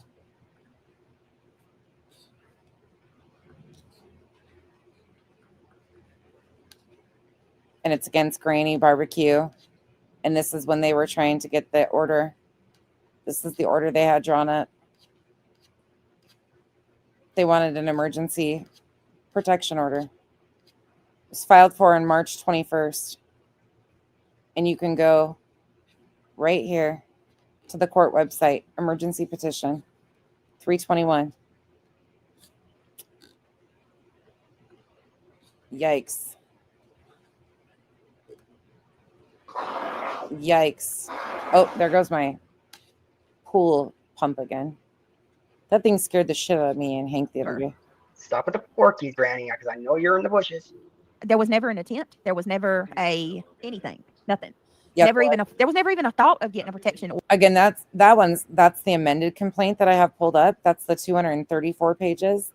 But the ruling is like 4 pages. I can pull that up if you want. But they absolutely did file for an emergency order of protection. And she was on it. Order in Pennsylvania. What the heck? What? And although it was warranted, nope, but she did not do anything. Although it was warranted, she did not do anything. Like, are you people dumb? Let's just let that be known. Yep. They do. Julie Wessner. They never stop. Also, they never stop. It's got to be painful to be this confident, at least stupid. Like, stupid. And again, you can go look at all this up. This is all public documents. What are you doing? Talking about me either. She talks about me every. But